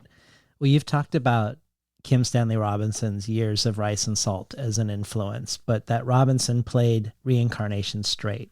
And you're not only enacting it, but you're critiquing it. And one reviewer called the book Hindu Monistic Philosophy in a Marxist Critical Theoretic Frame. And I can understand why he might say Hindu insofar as the book engages with epics from India and also in my rudimentary understanding of reincarnation. One difference between Hindu and Buddhist reincarnation is that in Hindu reincarnation, there's a continuity of self across lives, and there is no eternal self in Buddhism. And similarly in your book, even though chapter to chapter, where the protagonists are in different times with different names, and sometimes we don't know who is who, or even if they're actually two separate beings at all, there is a continuity of sorts. But at the same time, it's hard for me to believe that you're critiquing Hinduism and not Buddhism here. So talk to us about your critique of reincarnation, both what form of reincarnation, if there is a form that in specific you're critiquing, and the substance of the critique that you see yourself enacting in Rakesfall. It's actually quite strange for me because I grew up in a reincarnation normative culture, right? In the world I grew up in, reincarnation was understood to be the norm, and much in the way that I guess like heaven is taken fairly literally in a Christian community. Reincarnation was considered just one of those things, just like how things are. So the way that reincarnation is understood in orthodox, like everyday practice in modern Sri Lanka, is very different from the sort of like abstract philosophical version of it that you might like. For example, like the continuity of souls is not only assumed, but it is gamified. Really? Right? Like all our funerary rituals, for example, are about, and there's a scene about this in Rakesfall as well, are about transmitting what we call merit. or like it's kind of like good vibes, basically, but good vibes that are kind of like currency in the world of rebirth, of reincarnation. If you have a lot of merit, you get a good rebirth, and if you don't have a lot of merit, you get a bad rebirth as an animal or a demon or whatever. So your ethics and your whole worldview is about collecting these chips. You do good deeds in order to collect merit, in order to be guaranteed of a future good life in your next life, and the lives after that, and so on and so forth. And it is generally considered very gauche at best to aspire to nirvana in Theravada Buddhism. Like that, like we don't do that around here. That's some like nonsense Mahayanist like shit.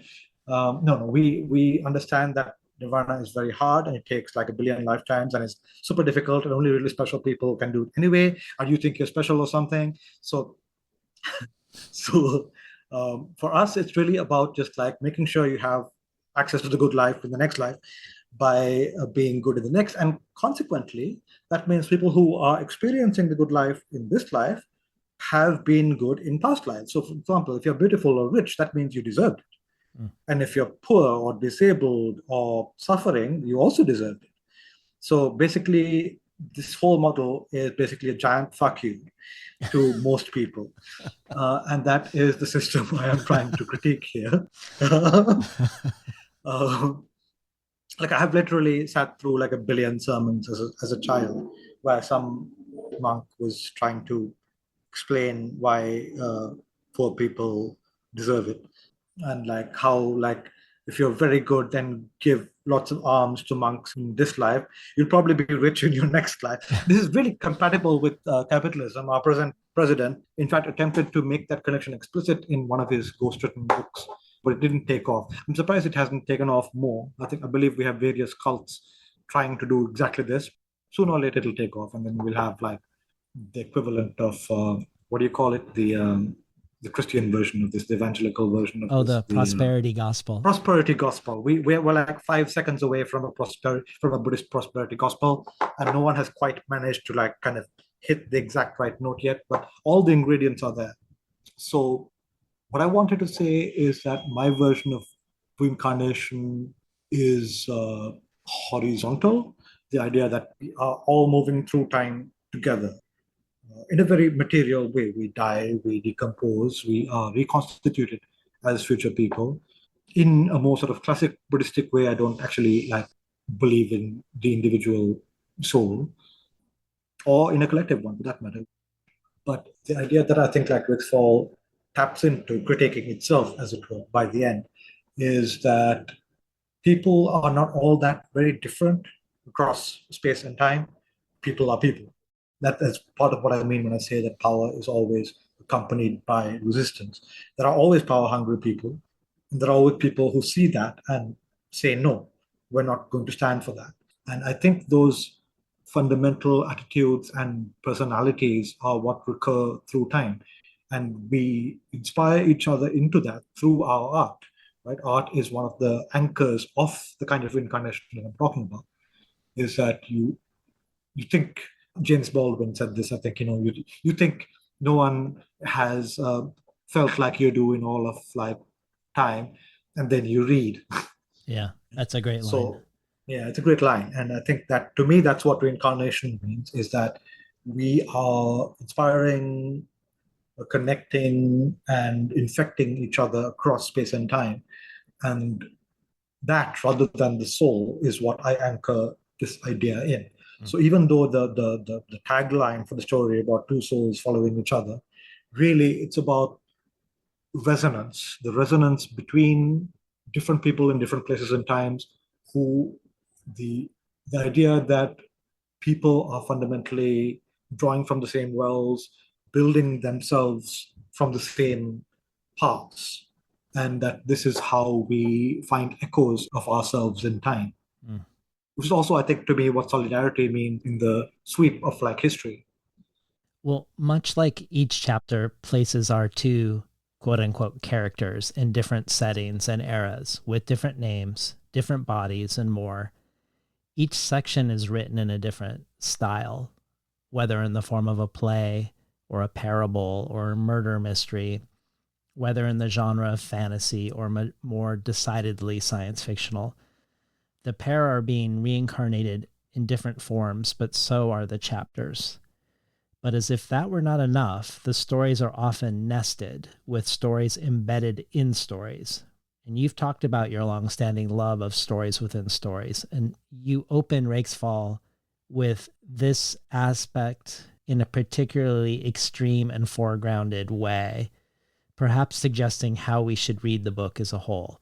We open the book with our two protagonists on TV, so within a show, but there's also a show within that show called The Documentary, a show that itself is about fandom. And there's the notion that the two main characters who we follow throughout the book will emerge from the show into the real world. And there are 4 factions of fans who differ with regards to how this will occur. And the 2 main ones being that they would either become fully possessed by their characters or emerge as new flesh, as physical duplicates of the actors, but independent of them. So talk to us about the opening to the book, why it's important that the book begins here, and more about your turducken method of storytelling in Rakesfall. I do love stories within stories.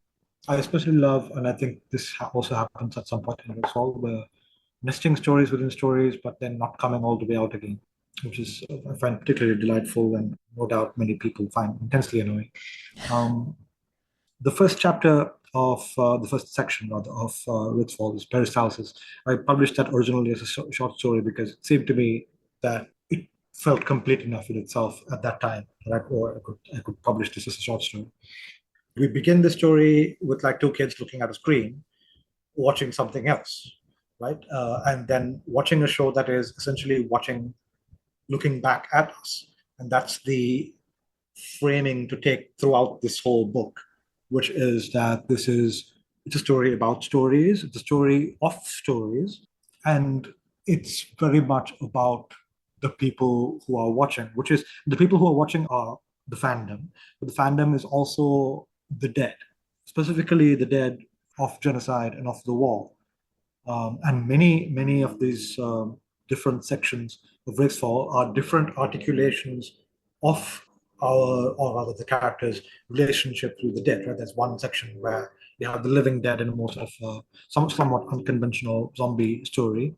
You have these deserted, haunted earths where the main character is haunted by the ghost of a destroyed world. You have this world where the elite dead have become a kind of haunting, mirroring the original one. Yeah, so different articulations of the idea of haunting, which is essentially the relationship between the living and the dead. Are they the grieving or are they the guilty? And we move between both of those positions, right? The grief and the guilt. So you could just easily say that Rakesfall is a book about grief and guilt, which I think is inevitable in anything that starts off as a story being watched by the ghosts of the dead. Well, to add another wrinkle to Rakesfall's challenge to questions of identity over time, the 2 main characters are named Annelid and Leveret at the beginning.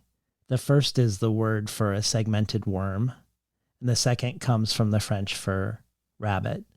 So we could look at this pairing as death and life, as decomposition and fertility.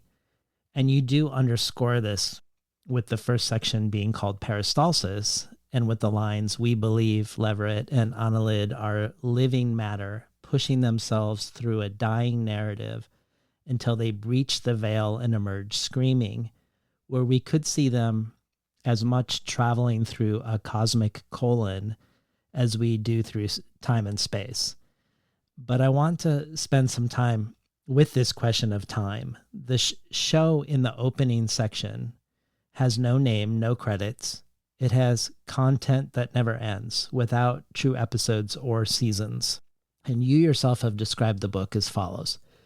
Rakesfall is science fiction for people who like their science fiction slippery and worryingly overextended, like a very long worm that you're pulling out of a hat, and you keep pulling and pulling, but somehow there's always more worm. And there's a line in the book spoken by a grandchild to a grandmother. You mean that histories are true and stories are lies? No, both are true and both are lies, grandmother says. The difference is that stories have endings and histories understand that nothing ever ends. So thinking of this, I wonder if Rakesfall, a book that spans from the deep mythic past to the time the earth is swallowed by the sun, a book that is spilling over in stories, is actually trying to be more like history than story in this setup, insofar as nothing ever ends in this book. It makes me think a little of your revival of the term science fantasy to describe your writing. It's a term that reminds me of when Kim Stanley Robinson was on the show, where he was talking about Le Guin's so-called science fiction, which for him, he felt was more like fantasy in space. You say science fantasy suggests that science fiction and fantasy are actually the same imaginative act, separated mostly by how they think about science, but in both cases, scientific thinking exists. But what particularly interests you about science fantasy and what I'm about to quote from you feels like a great description of Rakesfall itself, and also an interesting commentary on time, or on deep time. So you said, for me, what's most interesting about science fantasy is that it likes to create these transpositions between the two genres, that it bridges, as a way to demonstrate their ultimate non-duality. Like, for example, the far future and the far past. What if these things were the same thing? You're in a setting that seems like the far past to you, but it actually turns out to be the extreme far future, where technology is magic and magic is technology. What is the difference between a fantasy monster that's scientifically explicable versus an alien that's logically incomprehensible? At some level, they're the same thing, right? This pits reality as objective and knowable and practical, something that you can grasp, against reality that's shifting and unreliable and uneasy. Even when you invent other worlds, they are in some fundamental way the same as our world, rather than purely imaginary. Worlds that are actually another way of looking at our own world.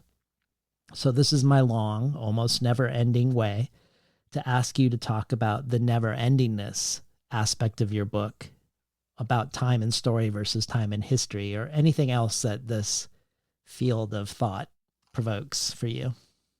I've always thought that the science in science fiction is not so much the science in science, but the science of the phrase "science hero" in the sense that, for example, Alan Moore uses it in his comics. It's another way of saying magic, right? And magic is the proper sort of like correspondent to science in a pre-scientific frame. I know that many critics have formulated this science fiction and fantasy as very distinct magisterium, but I see them very much as the same thing, separated only by in terms of what constraints they employ. So science fiction can be, it's not necessarily more restrictive than fantasy, in much the same way that, for example, like a very constrained kind of literary fiction is even more constrained than science fiction. Like you set it in the present day, in the contemporary world, in a particular kind of family setting, or particular kind of social like context. Whereas science fiction is just a certain kind of hard science fiction is just that, but you open up your timeline a bit and say, okay, it can happen in the future. And fantasy, depending on how far you go, is basically dropping these further constraints one by one until you reach the point of like absolute freedom and also absolute gibberish, where anything can happen and anything very well might happen. So somewhere in this gigantic landscape, you find your place for a given text. I think one of the reasons that I picked this kind of gigantic span of time and this multiple stories within stories structure for Rakesfall is because I was feeling a little constrained after The Saint of Bright Doors, which was very much written as a first novel, right?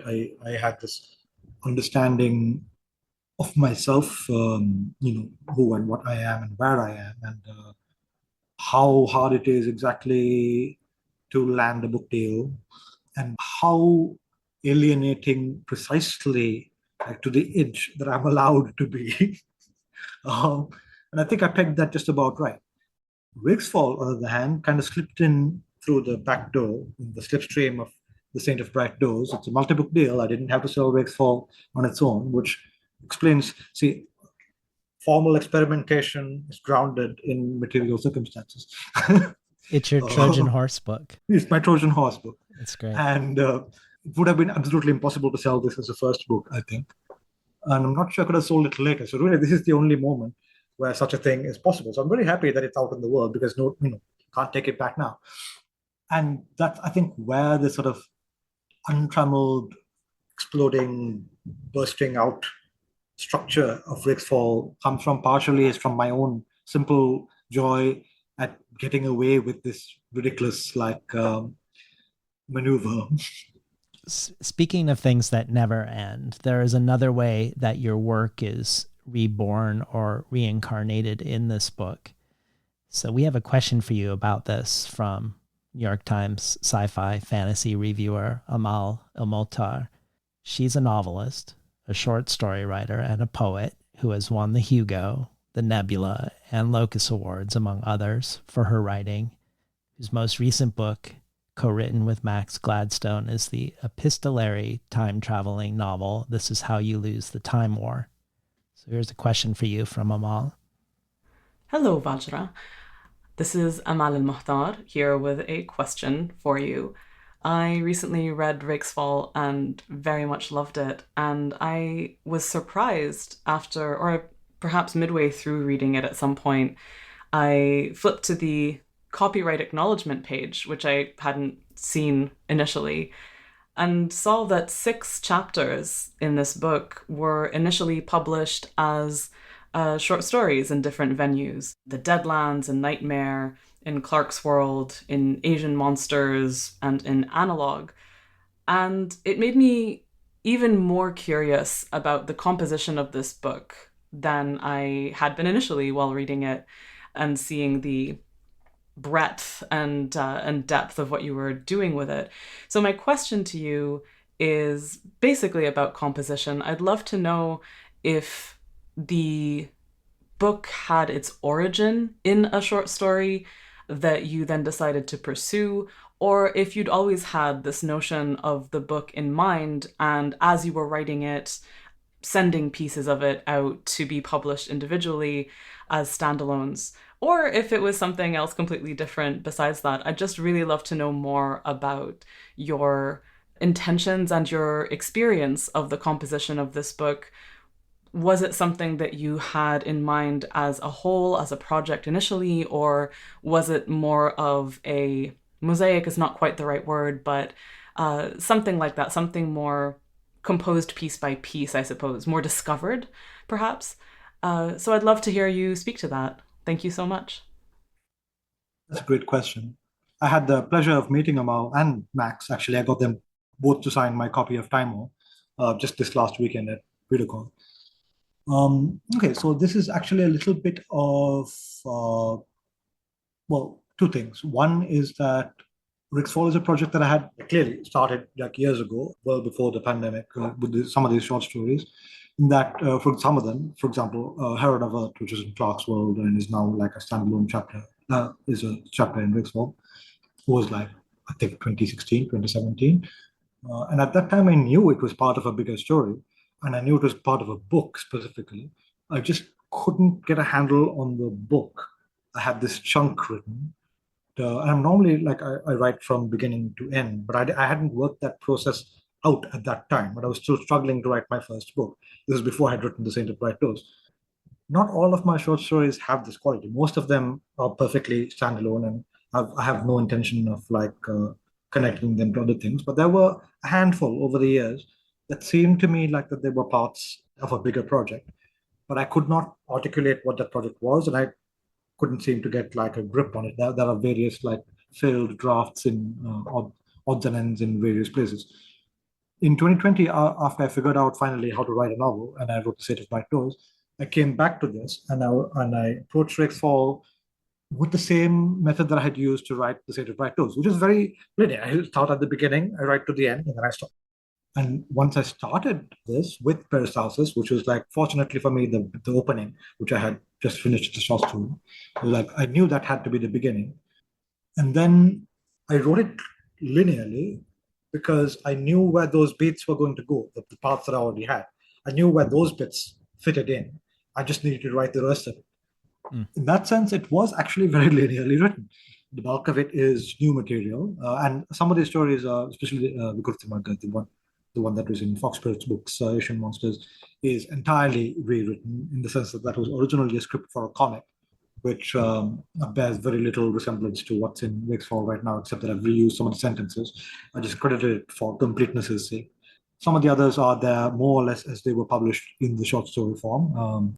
So it was both a patchwork effort and then a linear writing project. But I think the big difference here was not so much, anything to do with Rakesfall per se, as my own difficulties in writing a first novel, which I got out of my system with The Saint of Bright Doors. Well, you mentioning the pandemic reminds me of something you said. And since we're talking about composition, it'd be interesting to hear you speak about it. If I'm remembering correctly, you've talked about how you had maybe 4 or 5 failed novel attempts before The Saint of Bright Doors, and that it was at the beginning of the pandemic that you figured out how to write your first novel. Is any of that something that you could share about? How do you write a novel? Was there how to write a novel in 20 words or less? But is there anything about that, if it was an epiphany or any other things that helped you to conceptualize that the other books were dead ends? Well, there were 2 things. One very practical and one sort of semi-mystical. The semi-mystical one is simply that I learned to kind of follow the music, in the sense that I write with a sense of rhythm or music in the prose, which is one of the reasons I write linearly, because I'm following the music from one end to the other. I find it very hard to now, especially to drop in the middle. But the more practical thing is that I finally taught myself to not write the bits that I never wanted to write in the first place. It was a major hazard for me in my first few attempts, is that I kept writing what I thought the story expected of me, but then I would get bored with it and would be like, this is stupid. And it was stupid. And the reason it was boring is because it was actually boring, right? I was literally fulfilling the expectations of my readerly brain, which had been trained by reading other people's stories. So I was essentially performing cliches one after the other, right? It took me a while to realize that you don't have to. You don't, if you think some particular transition or some particular plot movement is dull or boring, or you just don't want it, you don't have to do it. You can do something completely different. You can just go wild.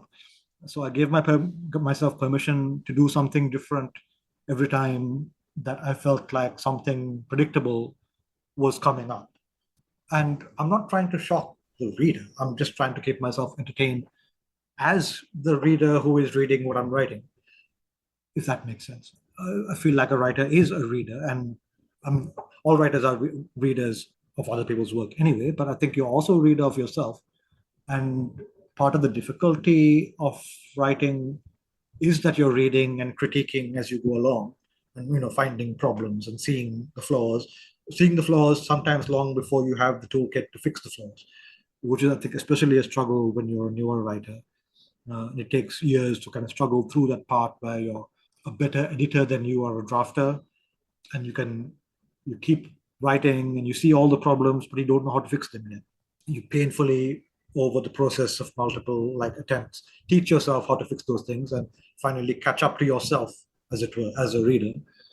And I think keeping that part of yourself, the readerly part of yourself, not just entertained but joyful, is one of the best gifts you can give yourself as a reader and as a writer. And I think it translates to other people who read the work too, because as I said with reincarnation, there are always more people like you. What resonates for you will resonate for other people, because you are like other people. We are like each other.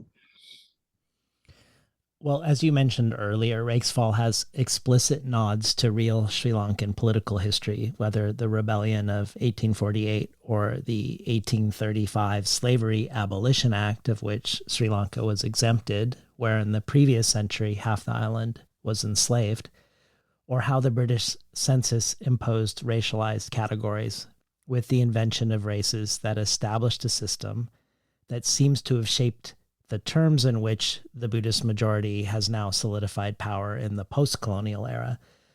But there are also retellings of aspects of various Hindu epics that are less foregrounded than the Sri Lankan political history. For instance, the Ramayana, but from the margins, without Rama or Sita, or some of the stories within stories from an 11th century Indian epic, or the Demon King of Sri Lanka, a demon for Indians that some Sri Lankan nationalists have turned into a heroic figure. Talk to us about using marginal elements of major foundational stories in Rakesfall. Yeah.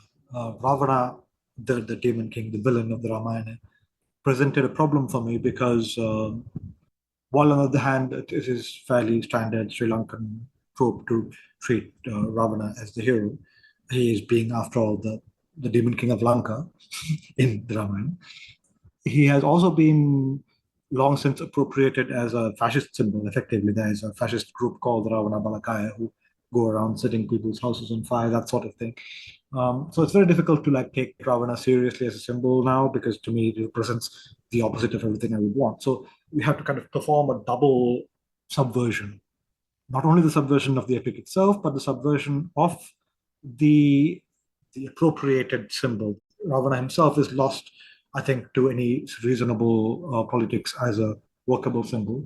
But the Ramayana is a big story, and there's like a lot of parts of it that you can work with. I didn't want to do a whole full-fledged Ramayana retelling, obviously, because, well, there are 10,000 of those, and many of them are well done, some are not that well done. This kind of like retelling of Hindu epics is popular in India in an often very disturbing way. Books by writers like Amish Tripathi, for example. And there's also like much more like interesting retellings of those stories by writers like Vaishnavi Patel, who I shared an event with recently, who has feminist retellings of the epics from the point of view of relatively marginal characters in the Ramayana and Mahabharata. So there are interesting ways to work with these epics. What I wanted to do was to simply indicate the way in which the epic that is Rakesfall, which is also quite a large story in itself, is, and which is in a way modeled on these old epics. All of them are long stories which are full of stories within stories. Right? That's the structure that many of them, like the Mahabharata does it, the Ramayana does it. The Katha Sagara is absolutely like entirely made of this model. So I guess in a way I am like drawing on a South Asian trope here, the epic made of stories within stories. What I wanted to do was to kind of like show an overlap between my epic and these by having them glance off each other at this particular point where you realize that one particular character who is quite central to my story is a pivotal but minor character in the Ramayana, Ravana's sister, who is injured by Rama, and this is one of the causes of the war. At least in some versions of Ramayana, there are obviously hundreds of versions of this, and there are many different takes are possible. But this is one story that I always liked, and so I had a reversal of that. So I've often called it a blink and you'll miss it retelling of the Ramayana, because like you might not notice that this is what this is about, and that's fine. The other major retelling I have is I retell, I think, like one story out of the Katha Sagara, one particular chunk, which is about the Vidyadharas, the science gods at the end of time, which is my own take on the Vidyadharas, because I particularly enjoyed its nested structure, and I wanted to retell it in a fun, very light-hearted way, and have it tie into the story that I was already telling, which is about power, corruption, and complicity. Well, you've said that at the core, Rakesfall is about totalizing imperial power, but also that one of the major themes is the connectedness of all struggles against oppression. In that spirit of connectedness, I wanted to share two connections I made from the book outside into my world. The first isn't imperial or mediated through nation states, but I think it is in a sense totalizing. So thinking again of American Buddhism and thinking again of the lineage holder of the Tibetan lineage that Chogyam Trungpa brought to North America, the current spiritual leader is yet again embroiled, like the two before him, in accusations of harm, of accusations of sexual abuse and accusations of sex with minors. And Pema Chodron, one of the most well-known, beloved Buddhist teachers and writers in North America, who is part of this tradition of Buddhism, who was brought into the lineage by Chogyam Trungpa himself and was a leader until recently in the Shambhala organization. She was named in the Buddhist Sunshine Project, which is a project of sexual abuse survivors from all of this, in a report for dismissing a woman who had accused another leader of rape. And the response in that accusation, with Chodron saying to the woman, both, I don't believe you, and if it's true, I suspect that you were into it. And I should add that she has since apologized to the community publicly, and her opinions about how this should be handled organizationally seem to have shifted late in her life. But I bring this up because I think if you strive for unconditional devotion to your teacher, as she said she did in a controversial interview 25 years before in Tricycle magazine called No Right, No Wrong, where she is pressed on these questions a quarter century ago of sexual abuse within the community, if you strive for this totalizing of a giving over to someone as, to use your words, as if that person is the perfect and the kind, even with a crazy wisdom, then you really are left with only two choices when this woman comes to you saying she was raped. Either it didn't happen, or it happened and it was somehow good for you in the end. But the main connection I wanted to make isn't on this level, but around state power, and specifically the parallels that I kept thinking about reading your books and your nonfiction with Israel-Palestine. Parallels you yourself sometimes draw. For instance, when someone on Twitter posted that now iconic photo of Israeli soldiers burning the library at Aqsa University in Gaza City with soldiers posing in front of the flames leaping off of the bookshelves. Someone else tweeted that it recalled the destruction of the University of Algiers library in 1962 and the destruction of the National and University Library in Sarajevo in 1992. And you add that it also recalls the burning of the Jaffna Public Library in Sri Lanka in 1981 and say, book burning and genocide go together so often. But also the ways Buddhism is or has been twinned with both race and nation and weaving a fabric of racialized national storytelling alongside with this enshrining as primary Sinhalese ways of living, including language, into the conception of nation building, with Sri Lanka's Official Language Act reminding me of Israel's nation-state law, which elevates Hebrew and demotes Arabic. Or the myth of Sinhala nation, which you describe as the assertion that the island belongs to Sinhala nation from the strait to the ocean, which again echoes the Likud party charter in Israel, which says between the sea and the Jordan, there will only be Israeli sovereignty. And Israel, like Sinhala nation, operates with this mytho-historical vision of greater Israel, of Samaria and Judea, and evokes tropes like the children of light and the children of darkness that seem right out of a fantasy novel. I think about how both governments use pinkwashing, how both are operating under colonial frameworks that were set up originally by the British, how both are very concerned about managing demographics with anxieties about birth rates, fertility, fear of replacement, and always manipulating things to maintain majorities. and where India and Sri Lanka are both allies of Israel. You've been very vocal about Palestine, and when nominated for a Lambda Literary Award, were one of the writers pressuring them to be more unambiguously for a ceasefire. So I just wanted to give you a moment to talk about Rakesfall in relationship to other struggles against oppression, however you'd like to. There are a lot of depressing and disturbing parallels between Sri Lanka and the settler colonial project of Israel. For one thing, they were both invented at the same time in 1948, and they both began with the same kind of disenfranchisement and expulsion of close to 1 million people. The Nakba in Palestine, and in Sri Lanka, it was a little more dragged out in Sri Lanka because I think it took like 2 decades for all the deportations to actually take place. The consequences of the Citizenship Act. And while Palestine has, I think, been subjected to obviously a far more stark apartheid regime, right? The echo of it in Sri Lanka is not dissimilar. There have been times when it headed in that direction. For example, with the Language Act in the 50s, which was only reversed after a decade of protests and struggle. And also in colonization project. The Sinhalese are not settler colonists on Sri Lanka the way that the Israelis are.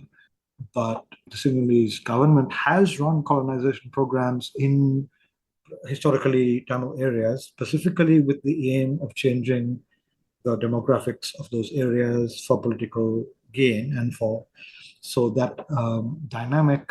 In fact, there was I don't know, and no one knows how true this is, but there was a memoir written by a Mossad agent who was involved in Sri Lankan politics in the 80s.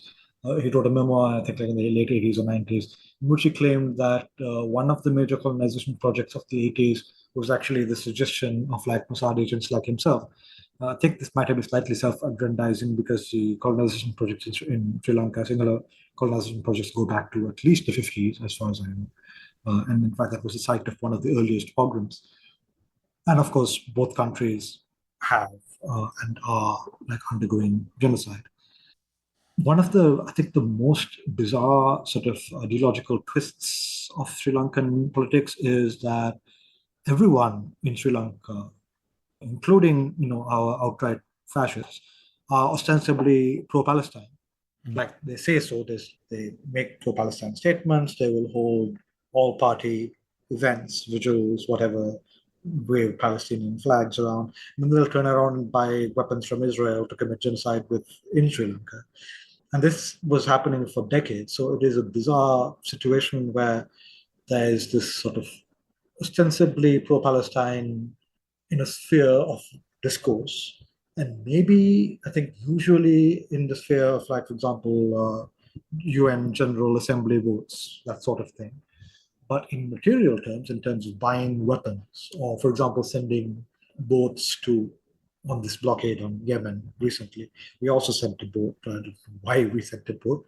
I think we sent one boat, which was for a former US Coast Guard ship that was sold to us, our Navy, way back in the day, got sent off to the Red Sea to do God knows what, nothing, probably just hang out in a corner and try not to get shot. But still, I mean, it's not enough to call this hypocrisy, obviously, because it's so transparent that it's well past that. It is a kind of thumbing of the nose, I think, at the concept of consistency. It's a fully transparent, fully shameless, almost like an enjoyment of this insincerity. Watching the live stream genocide in Palestine is difficult enough without being reminded of the Sri Lankan genocide, because so many of the specific parts of this shepherding people into smaller and smaller zones, which are initially told that it's going to be safe, and then that's bombed, and so forth. The bombing of hospitals, all of this played out exactly the same. It really does go to highlight the fact that there is such a thing as a genocide playbook that a nation state can canon does employ. It operates in much the same way. The media denials, the killing of journalists, all of this is a checklist somewhere. And that is incredibly disturbing, but also in a way, I guess, predictable, in the sense that power is a blunt instrument. It's not subtle. Much of the Sri Lankan genocide was predictable. At the very least, the idea that there would be tremendous war crimes was predictable from about 2005 onwards, from the election that preceded it. And it was not possible, for whatever reason, to racism primarily, to prevent it. There was not enough of a mass mobilization against the genocide at a moment when that would have mattered. We had similar mass mobilizations, the kind of mass mobilizations that we had in 2022 might have done it, right? But that was essentially unprecedented in Sri Lankan history. It should have happened in 2005, 2006, and then maybe history would have been very different. But it did not, and this is the world we are in. Yeah. Well, another way you've framed Rakesfall is about the mythic origin of power and how the first revolution was its sibling, born in the shadow of the first throne. And you've written a really great essay critiquing the notion of world building, which you see as a totalizing project itself, doomed to fail, one that places the author in the role of a demigod. And you distinguish world building from writing. It does feel like Rakesfall is taking on the throne of many tropes like this, tropes that we take for granted as given and immutable, where I'm sure people are hearing what I just said and going, how can you be against world building? And I'll point people to that essay in the supporter email. But I also think we could consider the hegemony of the Western Anglosphere as another throne from which you are operating rebelliously in the shadows of. You've written about what you call post-colonial outsider syndrome, where back in 2000... That's a deep cut. Well, back in 2016, you noted that at that point, Worldcon, sci-fi and fantasy's biggest conference, had held 70 of its 73 conventions in only 4 countries, the US, the UK, Canada, and Australia. And I think you could imagine that most, if not all, of the well-established tropes in the genre were largely formed in the cauldron of the specific cultural and political and literary discourses of these countries. You've written about the material difficulties for those outside the fortress of the first world with regards to access to publishing, workshops, residencies, grants, fellowships, real-life networking, and much more. Your father, who was a novelist who wrote in Sinhala, told you to write in English, probably partially because of this, I'm guessing, because of the relative absence of these things in Sri Lanka, and you yourself are the first Sri Lankan and resident third world writer to win many of the awards you've won in the last year for your debut. Not because there aren't others writing great books, but due to material historical inequalities in publishing and access and resources. But if we imagine the nearly totalizing throne of Western Anglophone dominance one day falling, it feels like your books are part of weakening its base. When Maharaja Dragonmount said about Rakesfall, the conqueror writes history, but the conquered still haunts the world the victor describes. A dissonance in the tale, a ticking bomb.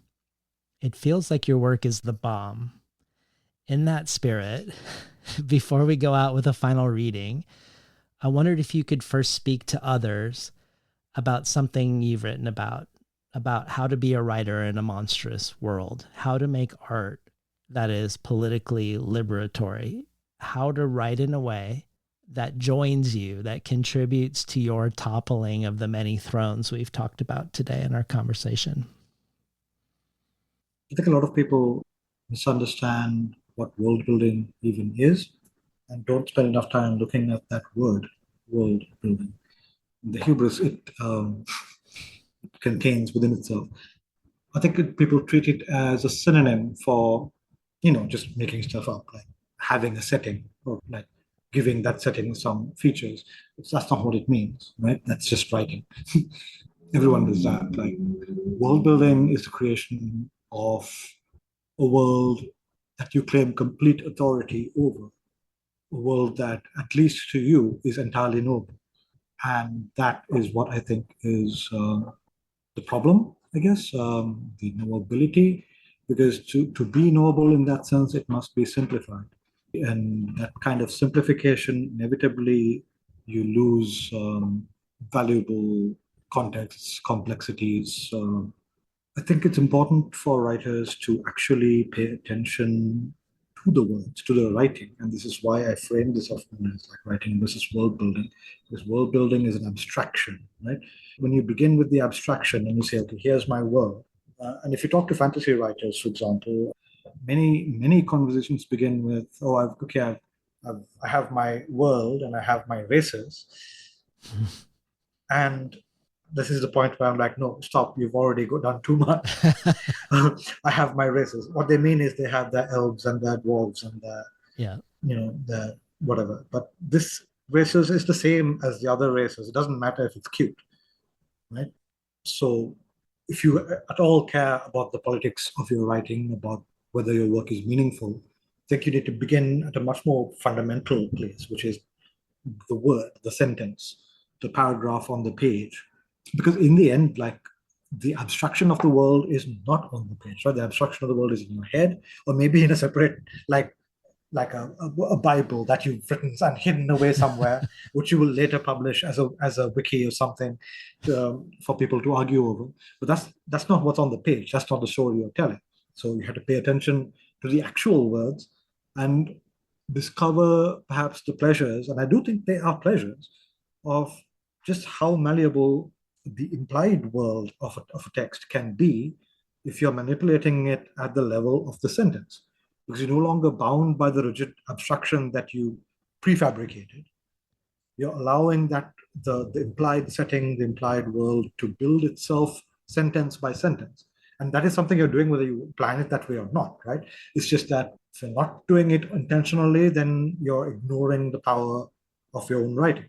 And I think that's what, to me, what the politics in writing means as well, the specific aspect of writing whose politics is liberatory. I don't think you can write a liberatory politics without interrogating your received language, your received imagery, your received tropes. Anything that has been received is suspect, right? Because it comes from somewhere, someone else made that. And you probably don't know what it means, all the things it means, all the things it suggests. I wrote my world and I've come up with my races is a really good example of the ways in which you are now recapitulating the imperial race-making project, the scientific racism of the 19th century. And most of these people do not even know that this is what they are doing. And they certainly are doing it on purpose. It's not like that they are 19th century scientific racists. They are perfectly well-meaning people who just want to write a fantasy novel. But if you don't pay attention to the language as language, if you're only manipulating these things as larger prefabricated units, then you never get to see what's inside, much less actually work with what's inside. So binaries between dark and light are one such thing, yes. The essentialness of race or gender is another one of these things. Or the very idea of being half this and half that, for example. You're basically treating race as a biological reality, right? This is also why a lot of fantasy works that attempt to critique race fail, because they first create a world in which race is biologically real, which it is not in the real world, right?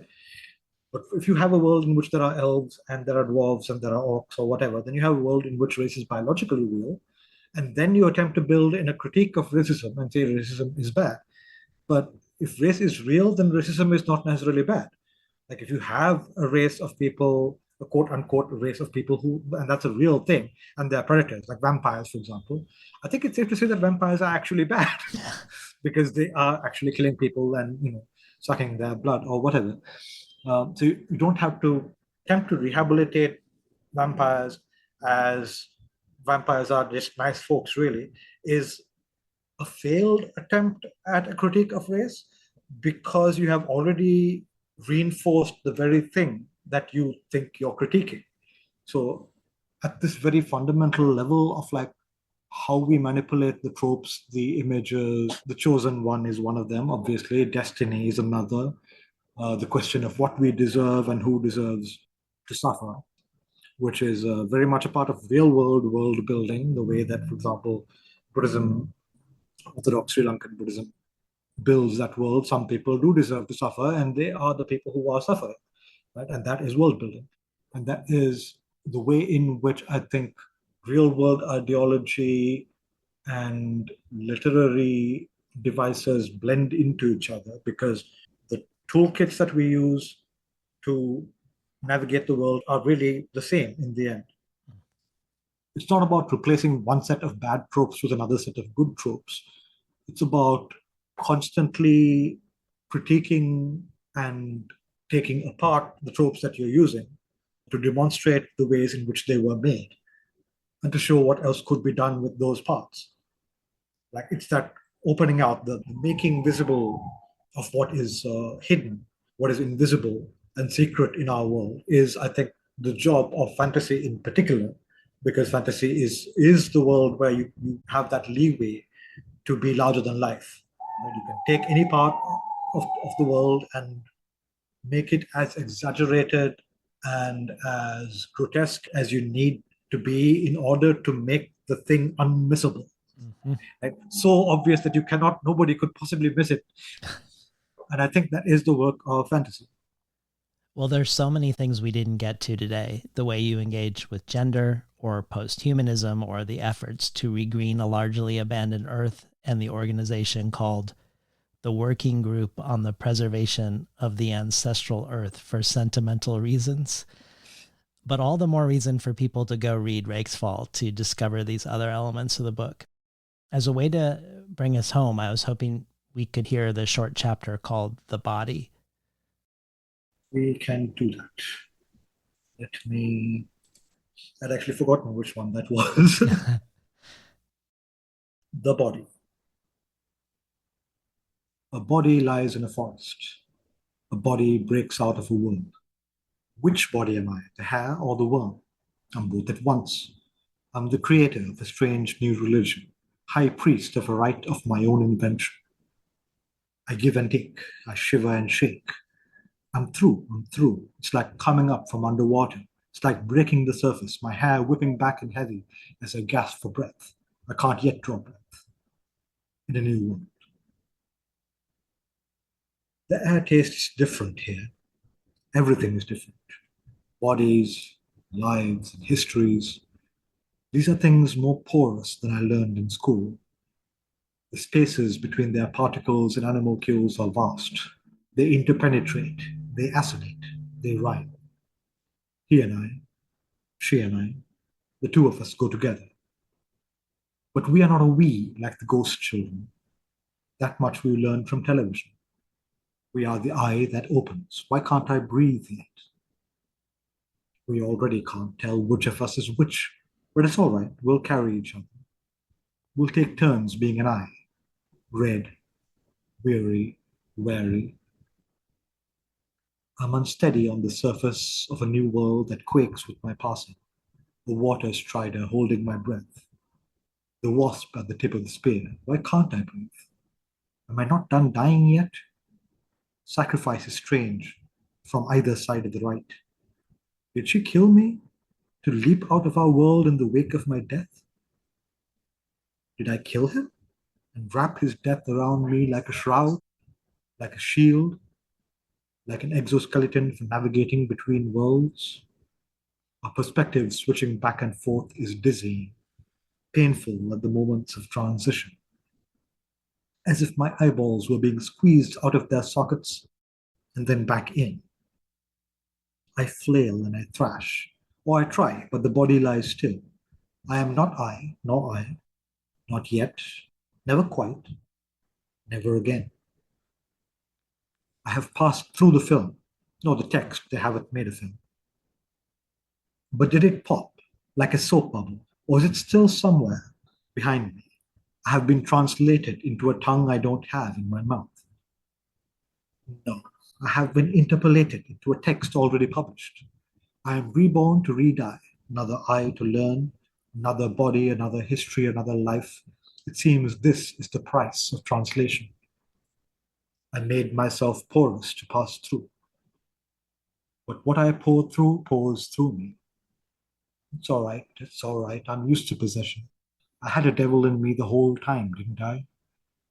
I'm used to using someone else's face as a mirror. I'm used to being the mirror. I've always carried more than one tongue in my mouth, ever since that day in the forest. Oh, I surprised myself with that memory. I'm a stranger to myself. You think you know someone until you try to fuck them, until you kill them, until you become them and find the secrets they carried all along. That possession taught me how to pass. I understand now. The devil taught me. I am the devil, so I was my own teacher. I accept the consequences. I leave that emptying realm for the next. To pass through is to pass out, to drain through the brain and complain about the brain on the wane. I try to laugh, and it bubbles in my mouth, in my neck. There's something in my mouth. I can't breathe. There's something in my mouth. I try to feel its texture with my tongue, but I can't move. I taste of betel and tobacco. I remember spitting red. I remember spitting blood. I sift through my memories, old and new new. I spare a thought for my mother, next to last of a long line of witches. I think about my father, scientist and historian. I learn the ropes. I learn the tropes. I'm in the megatext. I'm in the deep end. I didn't think it would hurt this much. I understand. This is my initiation. In every world, I'll look for the revolution. I'm the last of a long line of witches. Mother told me it would be like this. Thank you, Vajra, for spending this time with me. Thank you so much for having me. We were talking today to Vajra Chandrasekera about his second novel, Rakesfall. You've been listening to Between the Covers. I'm David Naiman, your host.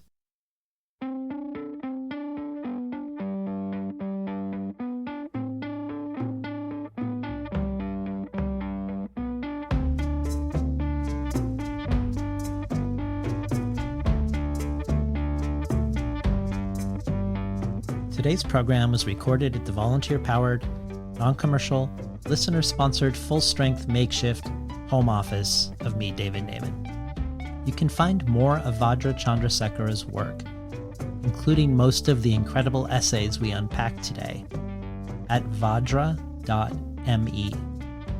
For the bonus audio, Vajra contributes something remarkable. Not just a reading, but a translation he does for us. And not just a translation, but the translation of part of a story, a brief story within that story, written by a Sri Lankan writer who, after posting it on his Facebook page, was arrested and imprisoned under the accusation that it was anti-Buddhist. Vajra unpacks for us what he believes were considered the 3 blasphemies in the story, translates and reads the third one, and talks about what happened to this writer. This joins many other bonus readings from everyone from Daniel Jose Older to N.K. Jemisin, Carmen Maria Machado to Sophia Samatar. The bonus audio is only one possible thing to choose from by joining the Between the Covers community as a listener supporter. Every supporter can join our brainstorm of future guests, and every listener supporter receives the supplementary resources with each conversation of things I discovered while preparing, things referenced during the conversation, and places to explore once you're done listening. Additionally, there are a variety of other potential gifts and rewards, including the bonus audio archive, but also the Tin House Early Readership subscription, getting 12 books over the course of a year, months before they're available to the general public, or rare collectibles from past guests, including some great, many decades old Twilight Zone and Interzone magazines from Karen Joy Fowler that have her work in it, or a bundle of books selected by me and sent to you. You can find out more at patreon.com/betweenthecovers. Or if you prefer a one-time donation, you can do so by PayPal at tinhouse.com/support. I'd like to thank the Tin House team, Elizabeth DeMeo and Elisa Ogie in the book division, Beth Steidel in the art department, Becky Kramer in publicity, and Lance Cleland, the director of the Summer and Winter Tin House Writers Workshops. Finally, I'd like to thank past Between the Covers guest, poet, musician, composer, performer, and much more, Alicia Jo Rabins, for making the intro and the outro for the show. You can find out more about her work, her writing, her performance, her music, her film at aliciajo.com. ALICIAJO.com.